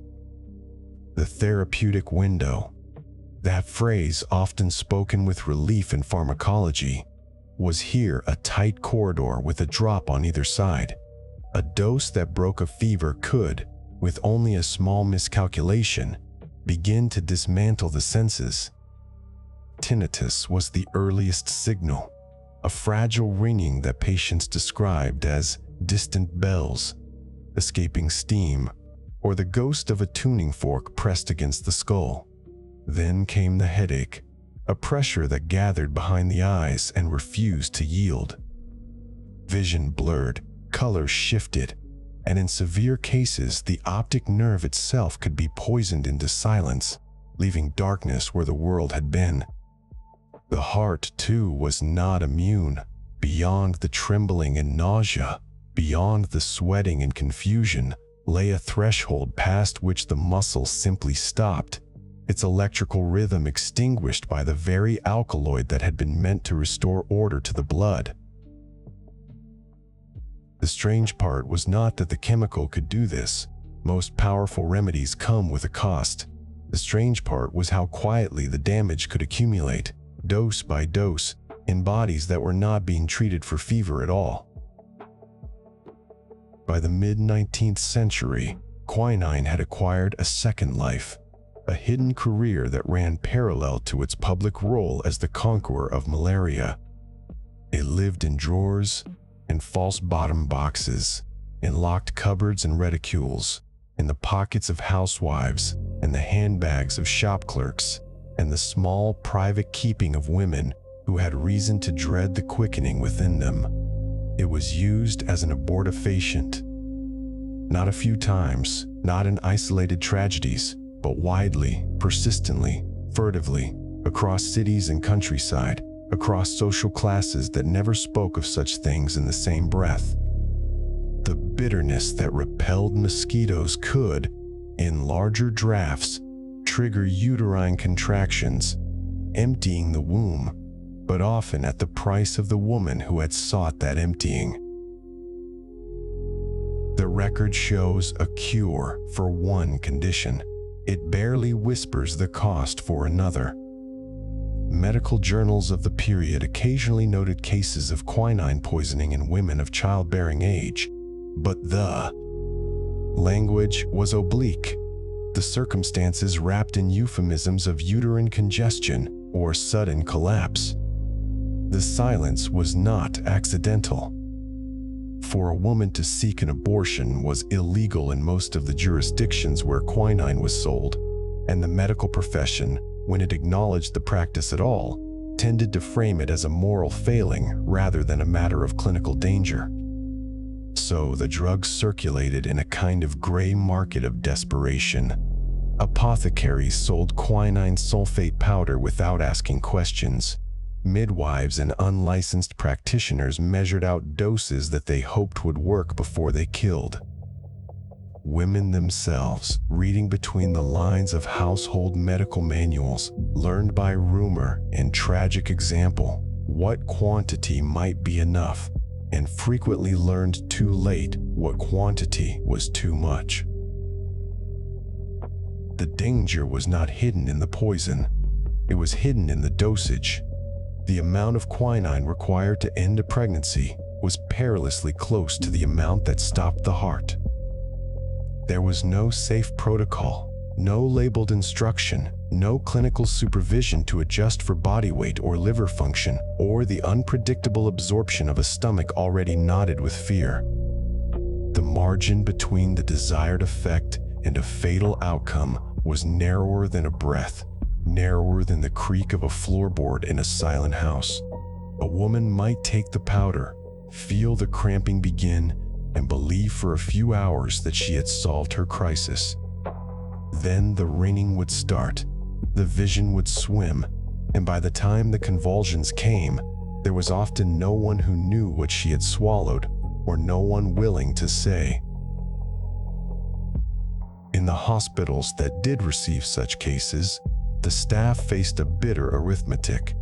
Stomach pumps and stimulants might save the body if they arrived before the alkaloid had fully saturated the tissues, but the underlying reason for the poisoning rarely made it into any official ledger. Police inquiries were a possibility, prosecution, a threat, and so the death certificate frequently recorded acute cinchonism or heart failure, with no mention of the pregnancy that had prompted the dose. The archives that preserve these records hold pages of careful omissions. A coroner's report from London in 1878 lists the cause of death as quinine poisoning, accidental. A hospital log in Glasgow from 1901 notes the patient had been taking quinine for neuralgia. The margin is blank where the real story sits.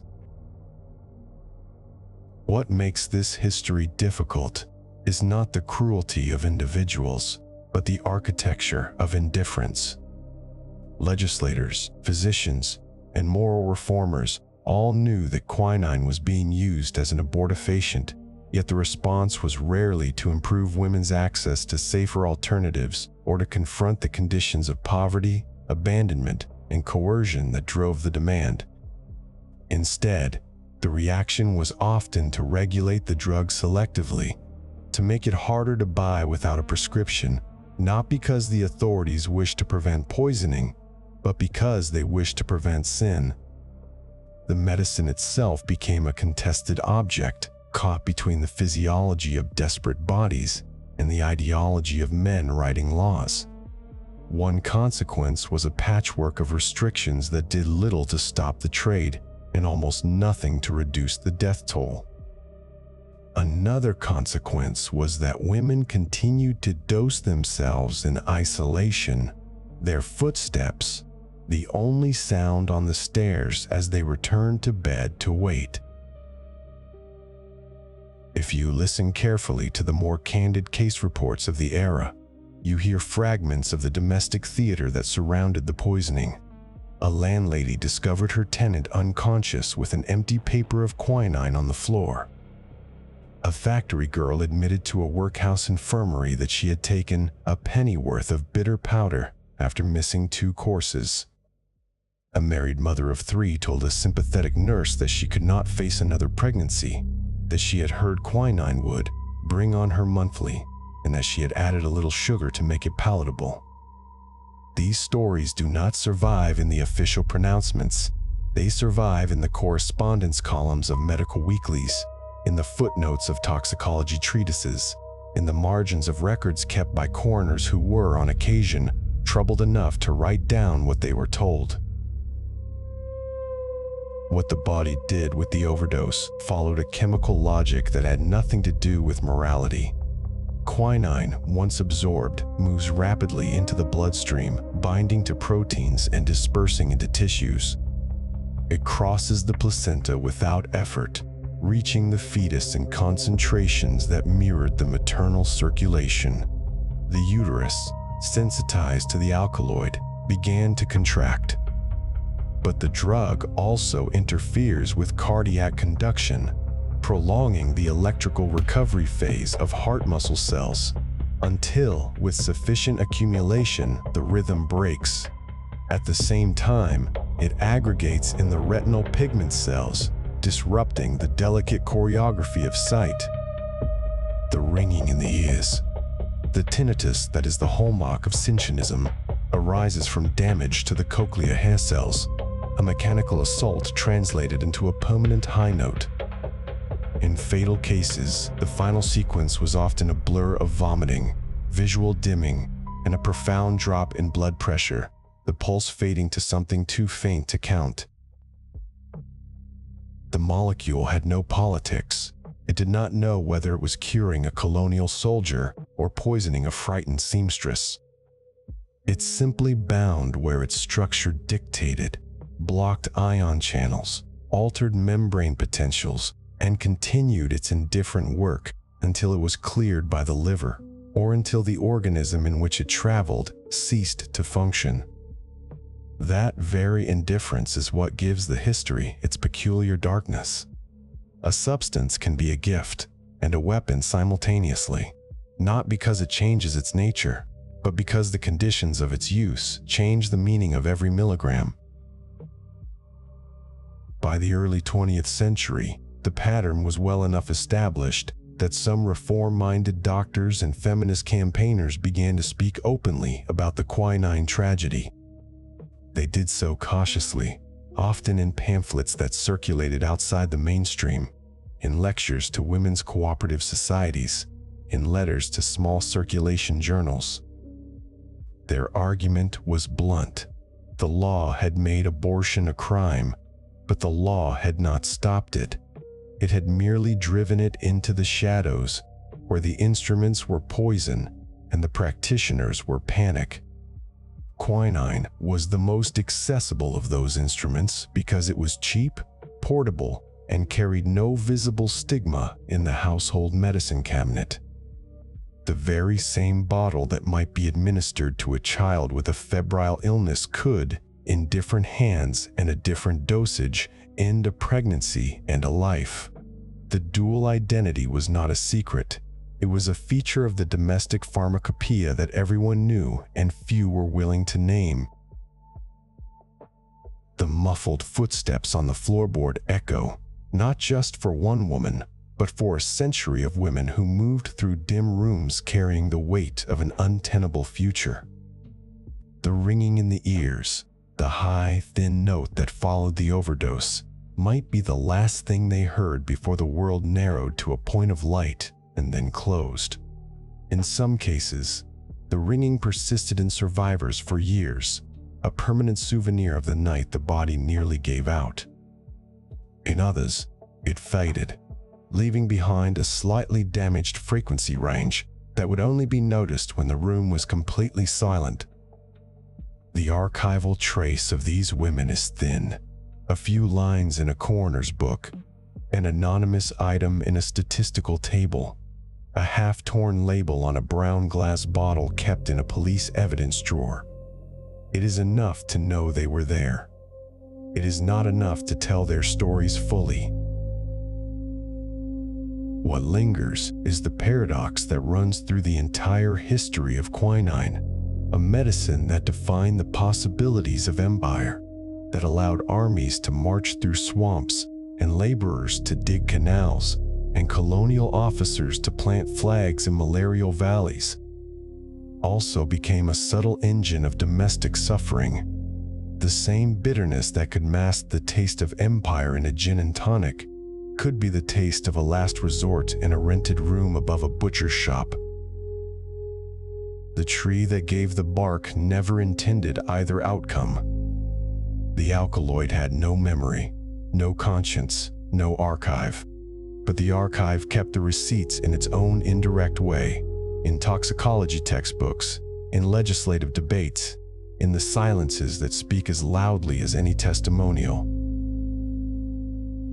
As the 20th century advanced, the rise of reliable contraception and changing social attitudes gradually reduced the quinine abortion specter in wealthier nations, though it persisted in places where access remained blocked or where desperation overcame caution. Meanwhile, the purely medical side of Cinchonism continued to accompany quinine therapy wherever it was used. Soldiers in the tropics still complained of the ringing.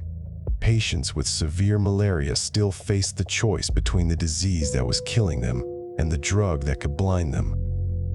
The therapeutic window never widened.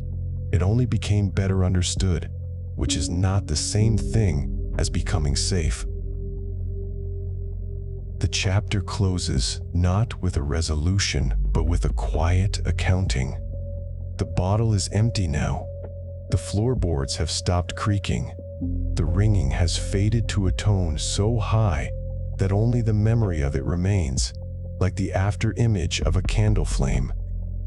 What was meant as a remedy traveled far from its source, and on the way it picked up double meanings, secret uses, bodies left in the margins. The bitterness that repelled insects could silence a heartbeat. The medicine that conquered fever could break a woman's night into pieces.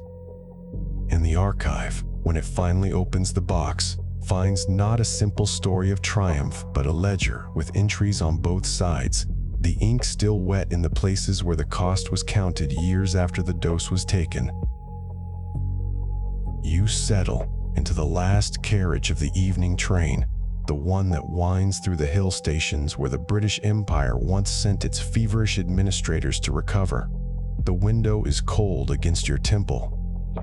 Outside, the plantations are dark, but somewhere in that darkness, cinchona trees still stand in rows, their bark thick with the alkaloid that built and punished an empire. You are not here to admire the landscape.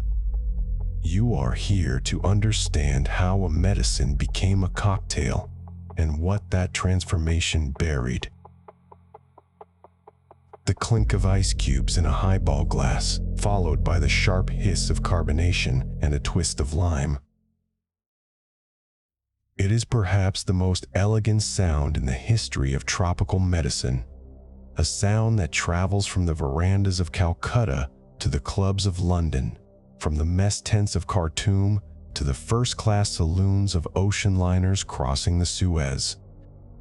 It is the sound of bitterness made bearable, of prophylaxis dressed as pleasure, of a chemical necessity wrapped in the rituals of leisure. But listen carefully, and beneath the fizz you can hear something else, the quiet erasure of a violent history, one bubble at a time. To understand how we arrived at that glass, you must first understand the problem of bitterness, not as a metaphor, but as a chemical fact. Quinine is one of the most bitter substances known to human physiology. The alkaloid binds to taste receptors on the tongue with an affinity so strong that the human palate can detect it at concentrations as low as 0.008 millimoles per liter. This is not a trivial sensory nuisance. For the British soldier stationed in the malarial swamps of West Africa, the daily dose of quinine was not a suggestion, it was a survival requirement.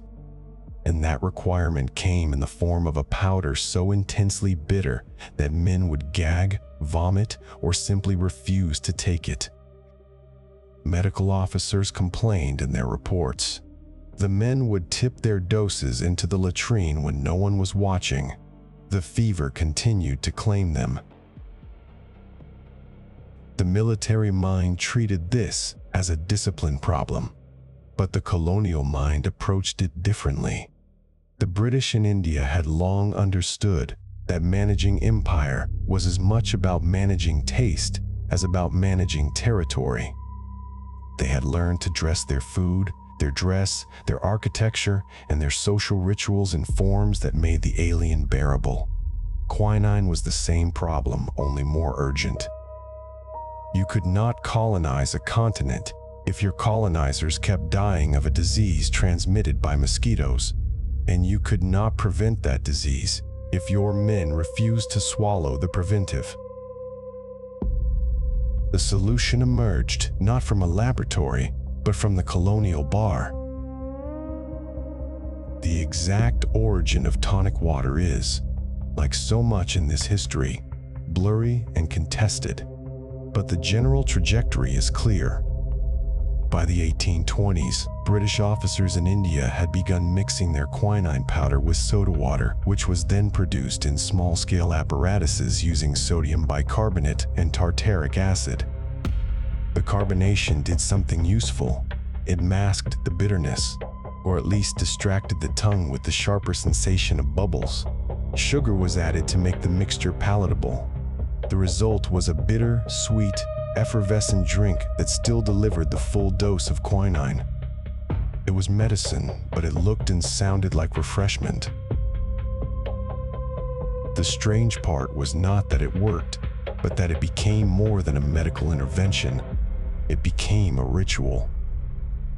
The daily dose of quinine water was not taken in private, like a pill swallowed with grim resignation.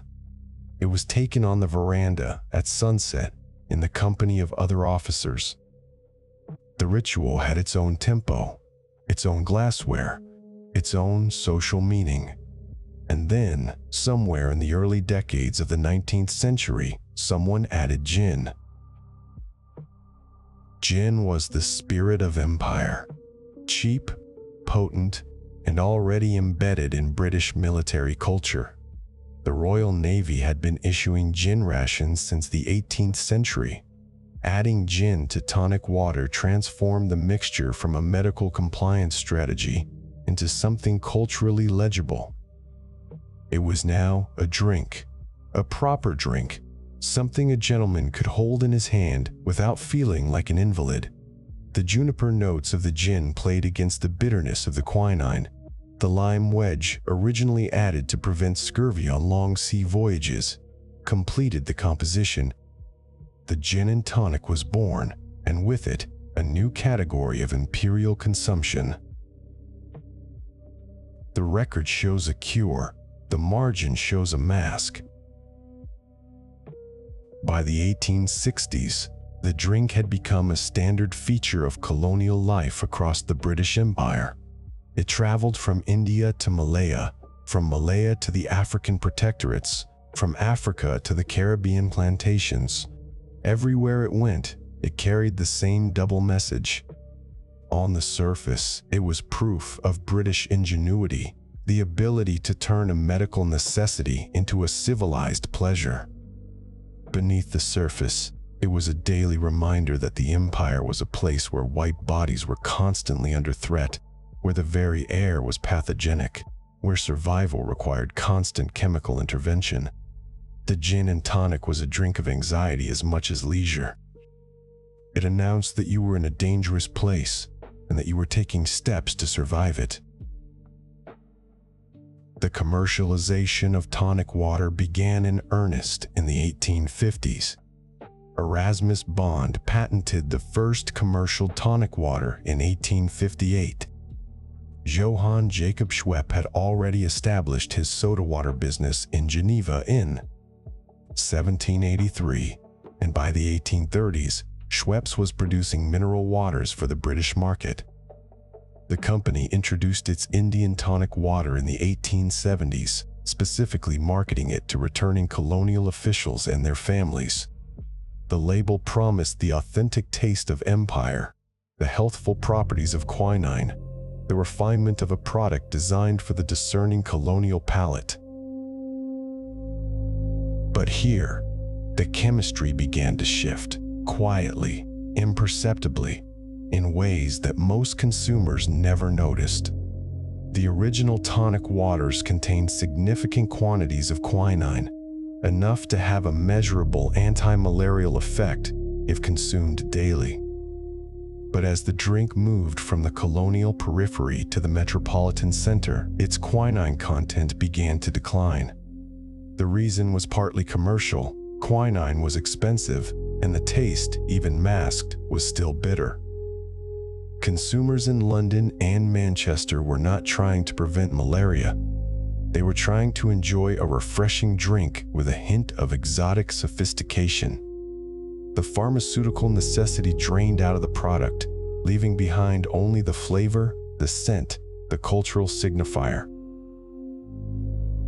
By the early 20th century, commercial tonic waters contained only a fraction of the quinine that had been standard in colonial India. The drink had completed its transformation from prophylactic to lifestyle product. The bitterness remained, but it was now a flavor note, not a dose.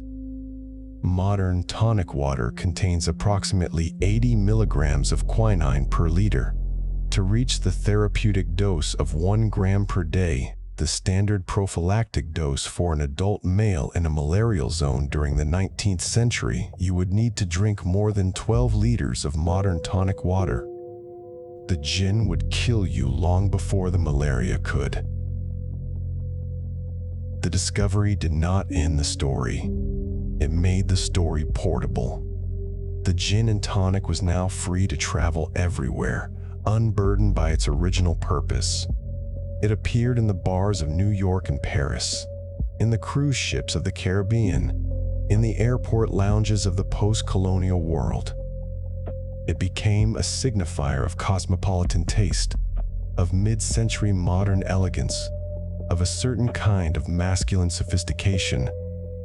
The quinine was still there, legally, as a flavoring agent. The United States Food and Drug Administration limits quinine in tonic water to 83 parts per million, a concentration so low that it functions only as a bittering agent, not as a drug. The molecule that had once been the most valuable alkaloid on Earth, the prize of empires, The cause of smuggling operations in botanical espionage and forced plantation labor had been reduced to a background note in a highball glass. Consider what is in that glass. The gin, distilled from grain, likely produced in a factory in Scotland or the Netherlands. The tonic water, manufactured in a bottling plant, its quinine content extracted from cinchona bark grown on plantations in Indonesia or the Democratic Republic of Congo, where workers earn wages that have not substantially improved in a century. The lime, grown in Mexico or Brazil, picked by laborers whose hands are cracked from the citric acid. The ice, frozen from water, that is, for now, clean. The glass itself, manufactured in a facility in China or Eastern Europe. The entire supply chain of the modern gin and tonic is a ghost map of empire, laid over a table in a bar where no one reads the legends. The bottle was small enough to disappear in a coat pocket, but large enough to change a border. That was true of the quinine tablets carried by soldiers in 2 world wars. It is also true, in a different sense, of the tonic water bottle on the supermarket shelf today. Each bottle contains a negligible amount of quinine, but the fact that we can purchase it at all, that we can drink it without thinking about malaria or cinchonism, or the indigenous knowledge that located the fever tree in the Andean cloud forests, is itself a historical achievement of extraction. The bitterness in your mouth is the ghost of an empire's medicine, diluted to the point of near invisibility but not quite gone. The medical historian will tell you that this is a story of progress. Quinine was always difficult to take. Its side effects, the tinnitus, the headaches, the visual disturbances, were serious enough that compliance was a genuine challenge for military and colonial medicine. Improving the palatability of the drug was a rational response to a practical problem. The gin and tonic was, in its original context, a public health intervention disguised as a social ritual. It worked. It kept men alive in places where the fever would otherwise have killed them. But the archival historian will show you a different ledger. The gin and tonic also did something else. It aestheticized the violence of colonial medicine. It took the daily act of chemical intervention, the bitter powder that reminded the drinker that he was in a hostile environment, that his body was fragile, that the empire was built on constant medical vigilance, and transformed it into a sign of sophistication. The officers who drank gin and tonics on the veranda were not thinking about the Quechua harvesters who had first taught Europeans to peel the bark. They were not thinking about the smuggling operations that had stolen the high-yield seeds from Bolivia. They were not thinking about the plantation workers in Java who were harvesting the bark that would become their evening drink. The ritual of the gin and tonic was, among other things, a ritual of forgetting. The danger was not hidden in the poison. It was hidden in the dosage and in the story we tell about the dosage. A modern gin and tonic contains so little quinine that it cannot hurt you, unless you are among the rare individuals with a hypersensitivity to the alkaloid. It certainly cannot cure you of anything. It is a ghost of a medicine, a historical echo, a flavor that once meant survival and now means leisure. But that ghostliness is precisely the point. The gin and tonic allows us to taste the bitterness of empire without having to remember what that bitterness was for. The ice melts. The lime oils rise to the surface. The carbonation fades. You are left with a glass of slightly sweet, slightly bitter water. And if you are in a bar in London or New York or Singapore, the conversation around you will be about stock prices or holiday plans or the weather. No one is thinking about the Anopheles mosquito. No one is calculating the prophylactic dose that would have been delivered by the drink in 1870. No one is remembering the hands that peeled the bark, the ships that carried the seeds, the soldiers who died of malaria despite the prophylaxis, the women who used quinine to end unwanted pregnancies and sometimes ended their own lives in the process. The glass is clean. The ice is fresh. The history is invisible. It is precisely the kind of invisibility at which empire excelled. In a drawer in a museum in Kew, there is a specimen of Cinchona bark collected in the 1860s. The label is handwritten in the copperplate script of a Victorian botanist. It records the species, the location, the date of collection.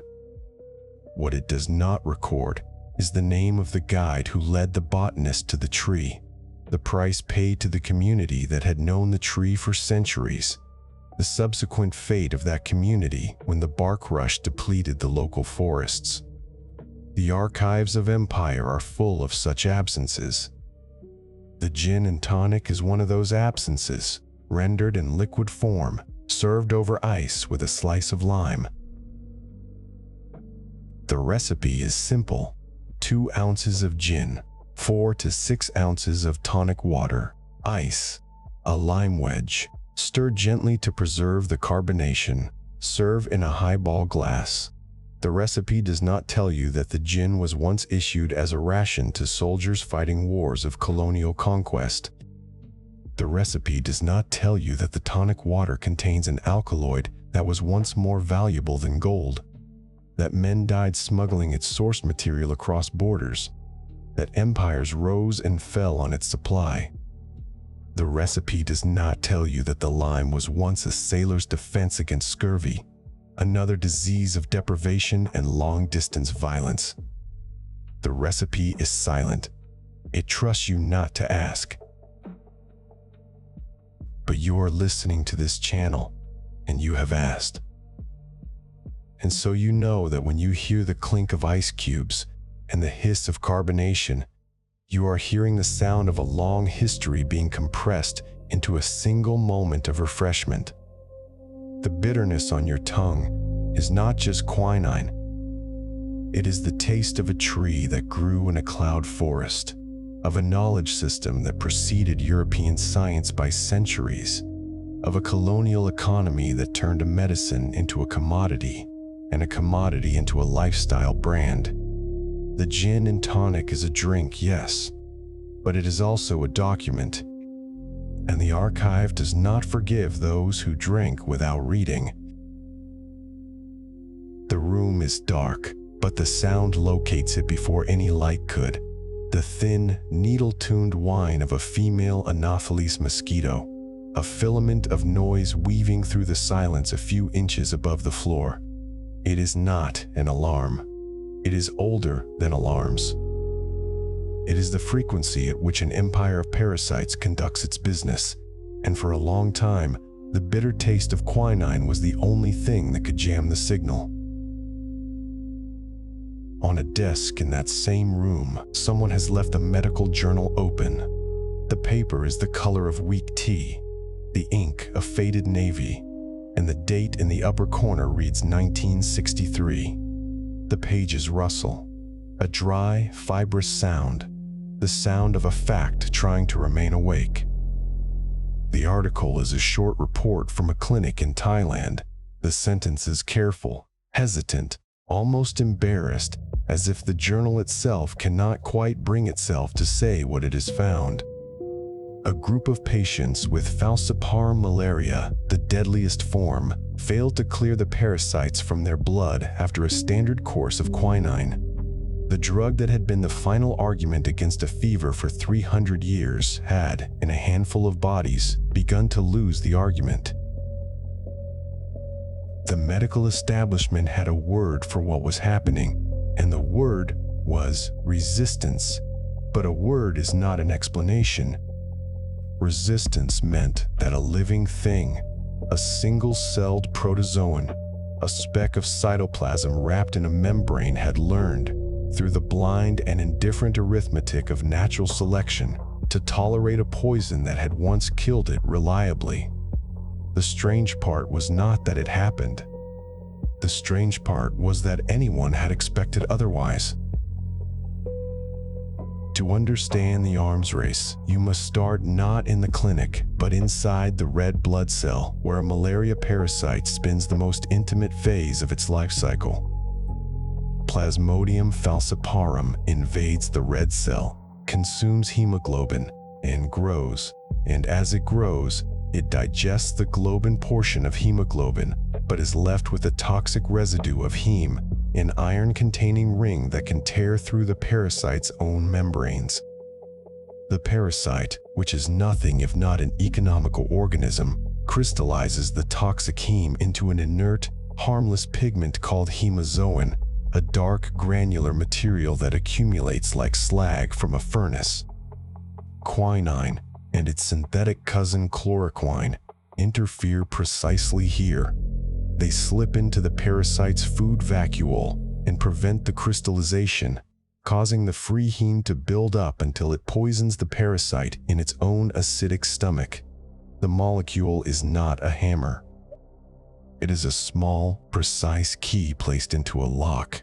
It was never meant to open, and the result is a silent, lethal confusion inside a cell so small that 1 million of them could fit into the period at the end of this sentence.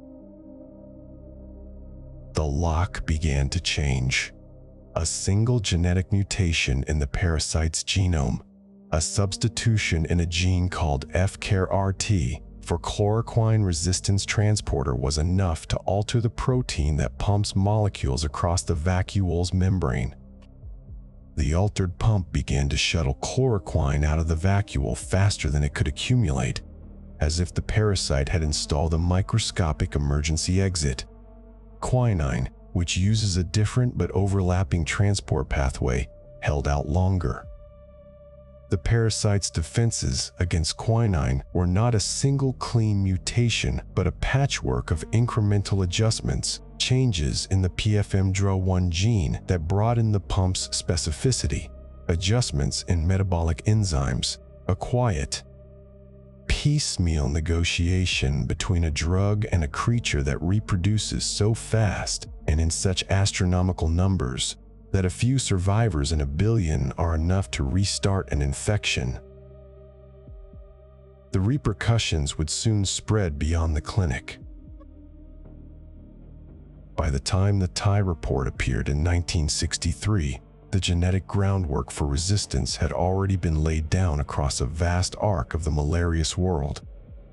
The first hints had come not from Southeast Asia, but from South America, from the Magdalena Valley in Colombia, and from the Amazon basin, where quinine-resistant strains were documented in the early 1960s.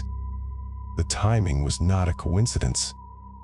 These were the very regions where quinine had been most heavily and continuously applied, where colonial doctors, canal builders, and plantation overseers had poured the bitter alkaloid into human bodies for decades, often in subtherapeutic doses that gave the parasite just enough exposure to learn without being killed. The medicine had been used perfectly enough to breed its own obsolescence, and the mechanism was not malice but mathematics. The more widely a drug is used, the greater the pressure on the target organism to evolve a workaround. Every cure for malaria carries the seeds of its own obsolescence. The more perfectly we use a drug, the sooner nature learns to evade it. The true shock, however, arrived in the 1970s, when chloroquine resistance began to spread from its twin foci in Southeast Asia and South America toward Africa, where malaria killed more children than any other infectious disease. Chloroquine had been the great post-war success story: cheap, safe, synthetic, easily manufactured, a neat white tablet that replaced the colonial baggage of cinchona bark. It had been used so extensively that by the 1980s, chloroquine-resistant falciparum was common across East Africa, and child mortality from malaria began to climb again after years of decline. The line on the graph did not rise like a tide. It lurched upward in steps, each step corresponding to the silent arrival of a new resistance gene in a new district, a new cluster of villages where the standard medicines suddenly stopped working. The bottle was small enough to disappear in a coat pocket, but large enough to change a border. The archives of this crisis are not metaphorically dusty. They are filled with field reports, marked up maps, and memoranda written in the careful bureaucratese of the World Health Organization. One report from 1969, drafted by a WHO consultant stationed in a border region of Cambodia, describes the failure of chloroquine in soldiers and civilians with a tone that moves from clinical detachment to something like dread. The consultant notes that the only remaining option was a 7-day course of quinine combined with tetracycline, an antibiotic, and that compliance was poor because quinine made patients' ears ring and their hands tremble. The document records a cure. The margin shows a cost. The cost was not just Cinchonism. It was the understanding that the pharmacological cupboard was growing bare, and that the world's most sophisticated chemistry was losing ground to a single-celled organism that had never read a textbook. The response to this quiet emergency was not a single program, but a dispersed, desperate effort that spanned laboratories, military hospitals, and traditional medicine archives. In China, during the chaos of the Cultural Revolution, a secret research program, codenamed Project 523, was launched at the request of North Vietnam, which was losing more soldiers to malaria than to American bombs in the jungles of the Ho Chi Minh Trail.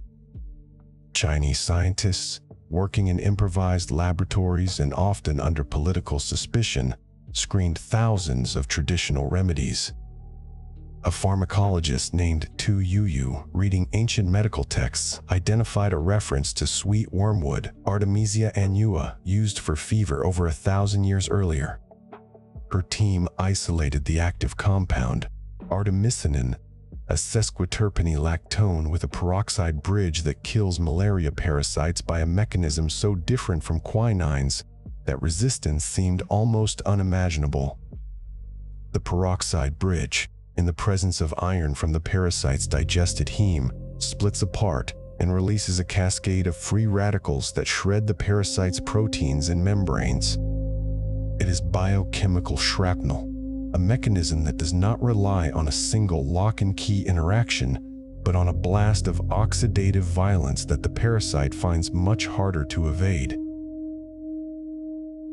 The record shows a discovery. The margin shows a delay.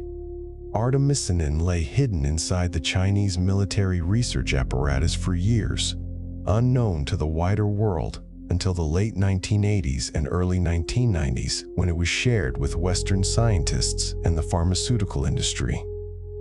When artemisinin-based combination therapies, ACTs, finally became the global standard of care for uncomplicated falciparum malaria in the early 2000s, the molecular landscape had already shifted again. Quinine was no longer the frontline drug, but it was not retired. It remained the rescue therapy for severe malaria, the intravenous drip in the hospital ward where a child convulses with cerebral malaria while the medical team counts drops per minute. The old alkaloid, bitter and unglamorous, had become a backup, a last resort that still worked often enough to justify its continued existence on the essential medicines list. The danger was not hidden in the poison, it was hidden in the dosage. Even with artemisinin, the first signs of resistance began to appear. Delayed parasite clearance times in patients on the Thai-Cambodian border, the same friction zone where chloroquine resistance had been born decades earlier. The parasite was not learning a lesson, it was simply doing what any replicating system does under selective pressure. A few protozoa with a genetic tweak that allowed them to survive a little longer in the presence of the drug left more offspring, and those offspring accumulated further tweaks, and so on, in a microscopic evolutionary sprint that no human research budget could outpace permanently. The molecule, with perfect manners and bad intentions, artemisinin this time, was being escorted to the same slow obsolescence that had claimed its predecessors.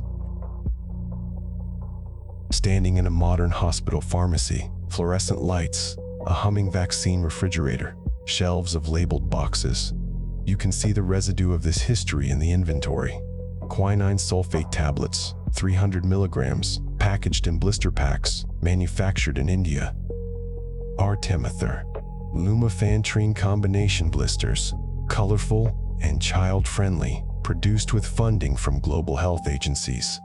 Chloroquine phosphate, still stocked but almost never used for falciparum malaria, its expiration dates creeping forward with the same inevitability as resistance.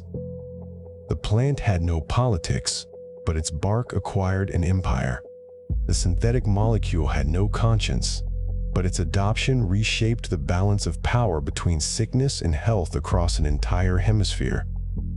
Each drug in that cabinet is a treaty signed in the blood of the generations that tested it, and each treaty is provisional, subject to renegotiation by an adversary too small to be seen without a microscope. The high-pitched whine of the mosquito has not gone away. It is present tonight, in a room somewhere in Kisumu, in Kolkata, in Kinshasa, in a border settlement along the Mekong. It is a sound that predates the invention of writing, and it persists through every pharmacological revolution because the parasite that rides inside the mosquito is not merely a disease, but an ecological force, adapted to human bodies and human interventions with the same unsentimental patience. Quinine taught us a bitter lesson, that a magic bullet is not a permanent solution, but a temporary advantage in a contest that has no finish. The historian's impulse is to close the archival box, to label the folder Resistance 1960-2000, and to move on to the next chapter. But the box does not stay closed. The archive is a living system, and its newest documents are being written now, in the form of genetic sequences uploaded from field sites, in the form of clinical trial data, in the form of a child's blood smear on a microscope slide in a rural health post where the electricity flickers and the single remaining vial of intravenous quinine is stored in a cooler with a melted ice pack.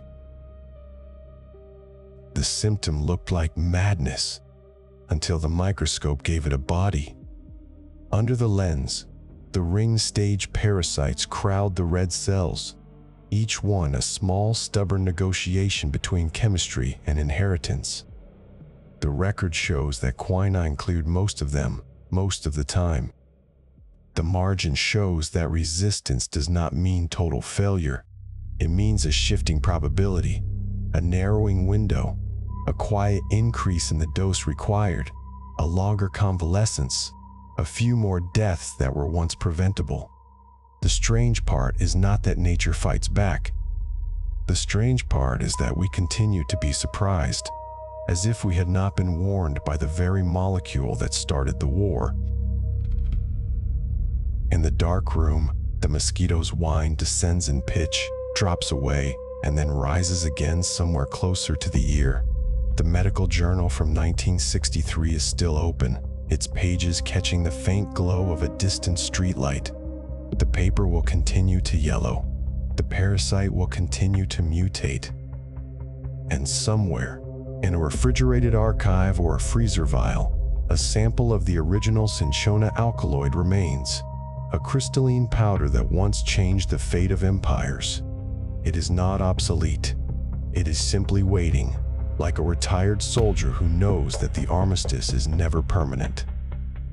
The bitter taste persists, and so does the fever, and so does the necessity, and so does the quiet, sandpapery sound of an insect's wings that sounds, if you listen long enough, exactly like the turning of a page.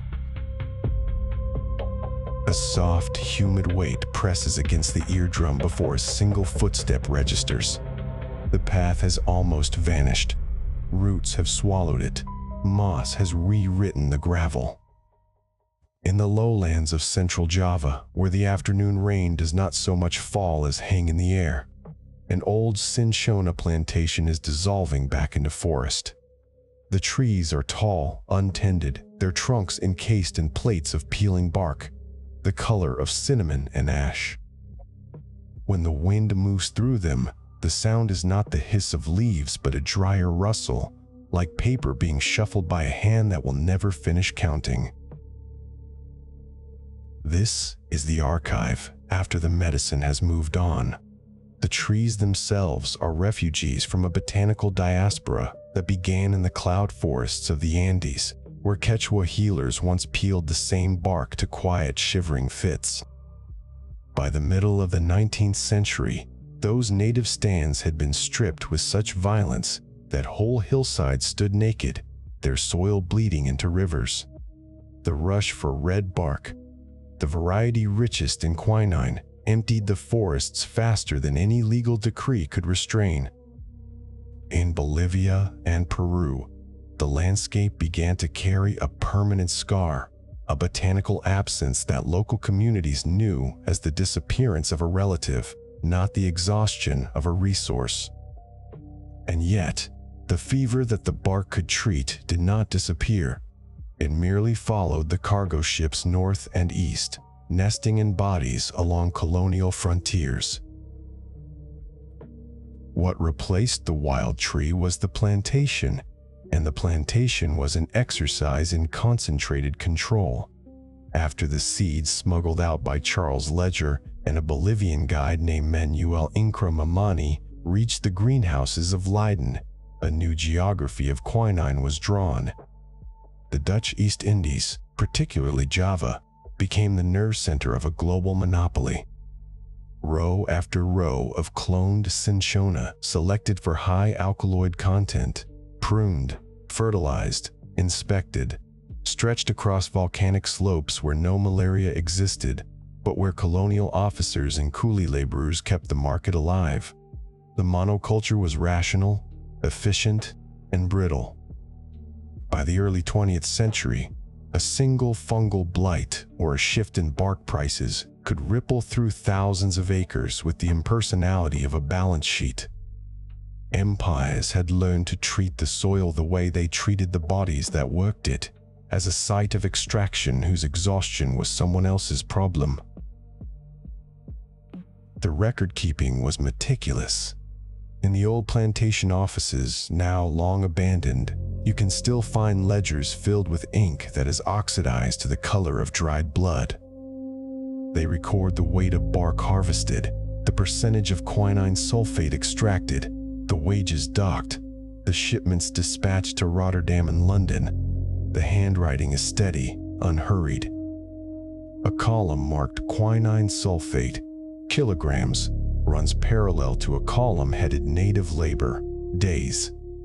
The arithmetic never breaks a sweat. The ledger does not weep for a single child shivering with malaria in a Calcutta tenement. It does not notice the ringing in the ears of a plantation worker who inhaled too much quinine dust. It simply balances. And because it balances, the system appears rightful, even virtuous. This is the polite violence of archiving. It converts consequence into notation and seals the notation inside a drawer. Then came the war, and the war changed what the drawer could contain. When Japan seized Java in 1942, the flow of natural quinine to the Allies stopped almost overnight. The panic was not medical but military. Without an anti-malarial, troops in the Pacific Theater would melt into fever and incapacity. Synthetic chemistry, which had been a gentleman's pursuit of elegant molecular architecture, suddenly became an existential project. Robert Woodward and William During achieved the total synthesis of quinine in 1944, a feat so intellectually shimmering that it nearly obscured the practical truth. The synthetic route was far too expensive and complex to replace the bark. The real relief came from simpler synthetic compounds like chloroquine, which could be mass-produced and distributed in little brown bottles stamped with army stock numbers. The monopoly of the Cinchona plantation was broken not by botanical justice, but by an industrial substitute that answered to a different kind of ledger. After the war, the market for natural quinine shrank and shrank until the vast Javanese estates fell into a quiet, green ruin. Some acres were replanted with tea or rubber. Others, like the one we are walking through now, were simply left to the insects and the incessant, non-negotiable rain. The trees that remained grew crooked, cross-pollinated, and lost the precise alkaloid profile that once made them worth more than their weight in silver. They are feral now, neither fully wild nor fully domestic, holding their bitterness in silence. Smallholders in the Democratic Republic of Congo and parts of Indonesia still harvest some bark, often for local use or niche pharmaceutical markets, but the global supply chain no longer depends on them. Quinine has become a reserve player, an intravenous treatment for severe malaria when newer drugs fail or when pregnancy makes alternatives risky. It persists, but it no longer defines the architecture of empire. The numbers, however, refuse to become a footnote. Malaria still kills over 600,000 people every year, most of them children under 5 in sub-Saharan Africa. The parasite, Plasmodium falciparum, the cleverest and most lethal of the species, has developed resistance to chloroquine in nearly every endemic region and is now testing its enzymes against artemisinin-based combination therapies, the current frontline drugs. The pattern is grimly familiar. A new molecule is deployed. It selects for the parasites that can tolerate it, and within a decade or two, the tolerance hardens into resistance. Every cure contains the seeds of its own obsolescence because the parasite is a fast learner and its classroom is the human bloodstream. We are not winning. We are holding a line that constantly shifts. This is the paradox that sits at the center of the archive. The Cinchona tree was nearly erased from the Andes by a fever of human greed, but the disease it was meant to cure continues to thrive, endlessly adaptable, indifferent to botanical scarcity. The medicine that once determined the possession of continents, that dug the Panama Canal, that protected British troops in India, that distilled itself into gin and tonic as a leisure drink, now lingers as a secondary option, a chemical ghost in a world of synthetics. And yet the patterns of exploitation that brought quinine to the bedside have not been retired. They have merely found new raw materials. Consider the cultivation of sweet wormwood, Artemisia annua, the plant that supplies artemisinin. The vast majority of the world's supply is grown by smallholder farmers in China, Vietnam, and East Africa, often under contracts that mirror the colonial bark trade in miniature. Prices set by distant buyers, quality standards that demand high-yielding varieties whose seeds are patented, ecological pressures on land that was once used for food. The farmer at the base of the supply chain is still the one who absorbs the risk, while the pharmaceutical companies that process the artemisinin into combination therapies record their profits in currencies the farmer will never touch. The same dynamic is playing out with new anti-malarials in development, with cancer drugs derived from the Madagascar periwinkle, with any molecule that can be isolated from a plant, patented and sold. The tree has no politics, but its bark acquired an empire, and the empire has not finished writing its invoices. Inside the plantation's old administration building, a low Dutch colonial structure with sagging shutters and a floor that breathes mildew, there is a heavy wooden cabinet. Its doors are warped, but the lock still holds. When you pull it open, the air that escapes smells of camphor and old paper and something vegetal, like dried leaves that remember the rain. Here are the herbarium sheets, pressed cinchona branches with brittle leaves the color of tobacco, labeled in sepia ink with Latin names that have since been revised. Cinchona legeriana, Cinchona succerubra, Cinchona calicea. Each specimen is a flattened piece of time, a moment in the long entanglement between human fever and plant chemistry. Beside them lie glass vials of quinine sulfate crystals, their contents now degraded to a faintly yellow powder, still intensely bitter if you held them to your tongue, though you would not, because the dose that heals and the dose that silences the heart are still uncomfortably close. These objects are the material residue of a global enterprise that has receded from view, but not from consequence. The bitterness they contain is the same chemical signal that once turned a forest resource into a geostrategic asset, the same molecular geometry that can clear a bloodstream of parasites or flood a nervous system with the ringing tinnitus of Cinchonism. It asks nothing of us. It has no moral dimension. The moral dimension lives in ledgers, in patent claims, in the distribution networks that decide who receives the cure and who is left to sweat through the fever on a woven mat. If you walk further into the overgrown plantation, past the rusted remains of a bark-drying shed and a shallow ditch that once carried wastewater to a stream now choked with ferns, you will find trees that have dropped their seeds into the humus for decades without human interference. Seedlings push through the leaf litter, some with high quinine content, some with almost none. The genetic lottery is running without a paymaster. The mosquitoes that breed in the stagnant water at the base of the trees carry no malaria here. This valley sits above the altitude where the parasite can complete its cycle in the mosquito. But the ecological irony is acute. The tree that could cure the fever grows in a place the fever cannot reach, a ghost of its former purpose, tended only by insects and the occasional farmer who still knows how to peel the bark without killing the trunk. These smallholders in the Democratic Republic of Congo, who harvest cinchona on the margins of the global economy, are part of a quiet continuity.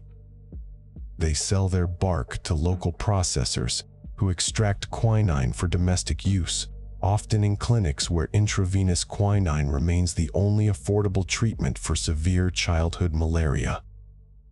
The drug that built the Panama Canal and accompanied British regiments into battle is now a modest instrument in a struggle that continues in the provinces of Kwango and Ituri, far from the financial centers that once speculated on bark futures. The clinical notes are kept in exercise books. The mortality rates are high, and the news rarely reaches the archives of Geneva or Atlanta. But the work goes on, and the bitterness is administered, drop by drop, syringe by syringe, in rooms lit by kerosene lamps. Perhaps the most uncomfortable artifact in the cabinet is not the dried bark or the crystalline powder, but a single sheet of carbon-copied paper, a shipping manifest from 1943. When the quinine blockade was at its height and a tiny shipment of Javanese bark somehow made its way from a Dutch free port to a pharmaceutical firm in Switzerland, a neutral nation that was, at that moment, intricately entangled with all sides of the war. The manifest lists a weight of 17 kilograms, a figure so small it would barely treat a battalion for a month, and yet it required the signatures of 5 officials and the unspoken accommodation of several boarders. The document does not explain why the shipment was allowed. It does not name the fevered bodies that receive the resulting doses. It simply records that the molecules moved and that moving them required a quiet adjustment of neutrality. This is where the archive performs its most profound act of sabotage. It insists that endings are tidy, that a closed box is a closed case. But the box, heavy as it is, does not forgive, absolve, or conclude. It only contains the patterns of extraction and neglect that made the Cinchona story possible are still legible in the supply chains of today's essential medicines. The botanical hotspots of the global south remain repositories of molecular wealth that the world's sick depend upon, and the question of who benefits from that wealth, who owns the seed, who patents the synthesis, who sets the price, remains a question that no archive has power to answer. It is a question that lives in the gap between a child's febrile pulse in Goma and a shareholder meeting in Basel. Now the rain begins again, soft and insistent, drumming on the broad leaves of the overgrown canopy. The sound swallows the footsteps and fills the old drainage channels until they begin to run, clear and cold, toward the valley below. The cabinet door sighs as it is pushed shut, the warped wood finding its groove with a low, granular resistance. A heavy archival box, the kind that historians request from climate-controlled stacks in Kew or Bogor, receives the herbarium sheets and the yellowed manifest. The lid descends with a cushioned thump, and the brass clasp catches with a click that sounds final, but is, in truth, only a pause. The bitterness does not disappear behind the lid. It has already migrated into the DNA of resistant parasites, into the economic arrangements that decide who receives an artemisinin combination therapy and who receives a herbal decoction of uncertain dosage, into the memory of the cloud forests that still wait, diminished, in the Peruvian Andes. The archive closes, but the legacy breathes. And somewhere, in a warm night far from here, a mosquito alights on skin and begins to probe for a blood vessel, indifferent to the century of empire and chemistry that preceded it, carrying forward a fever that no box can seal. What was found below was not a single crime, but a pattern.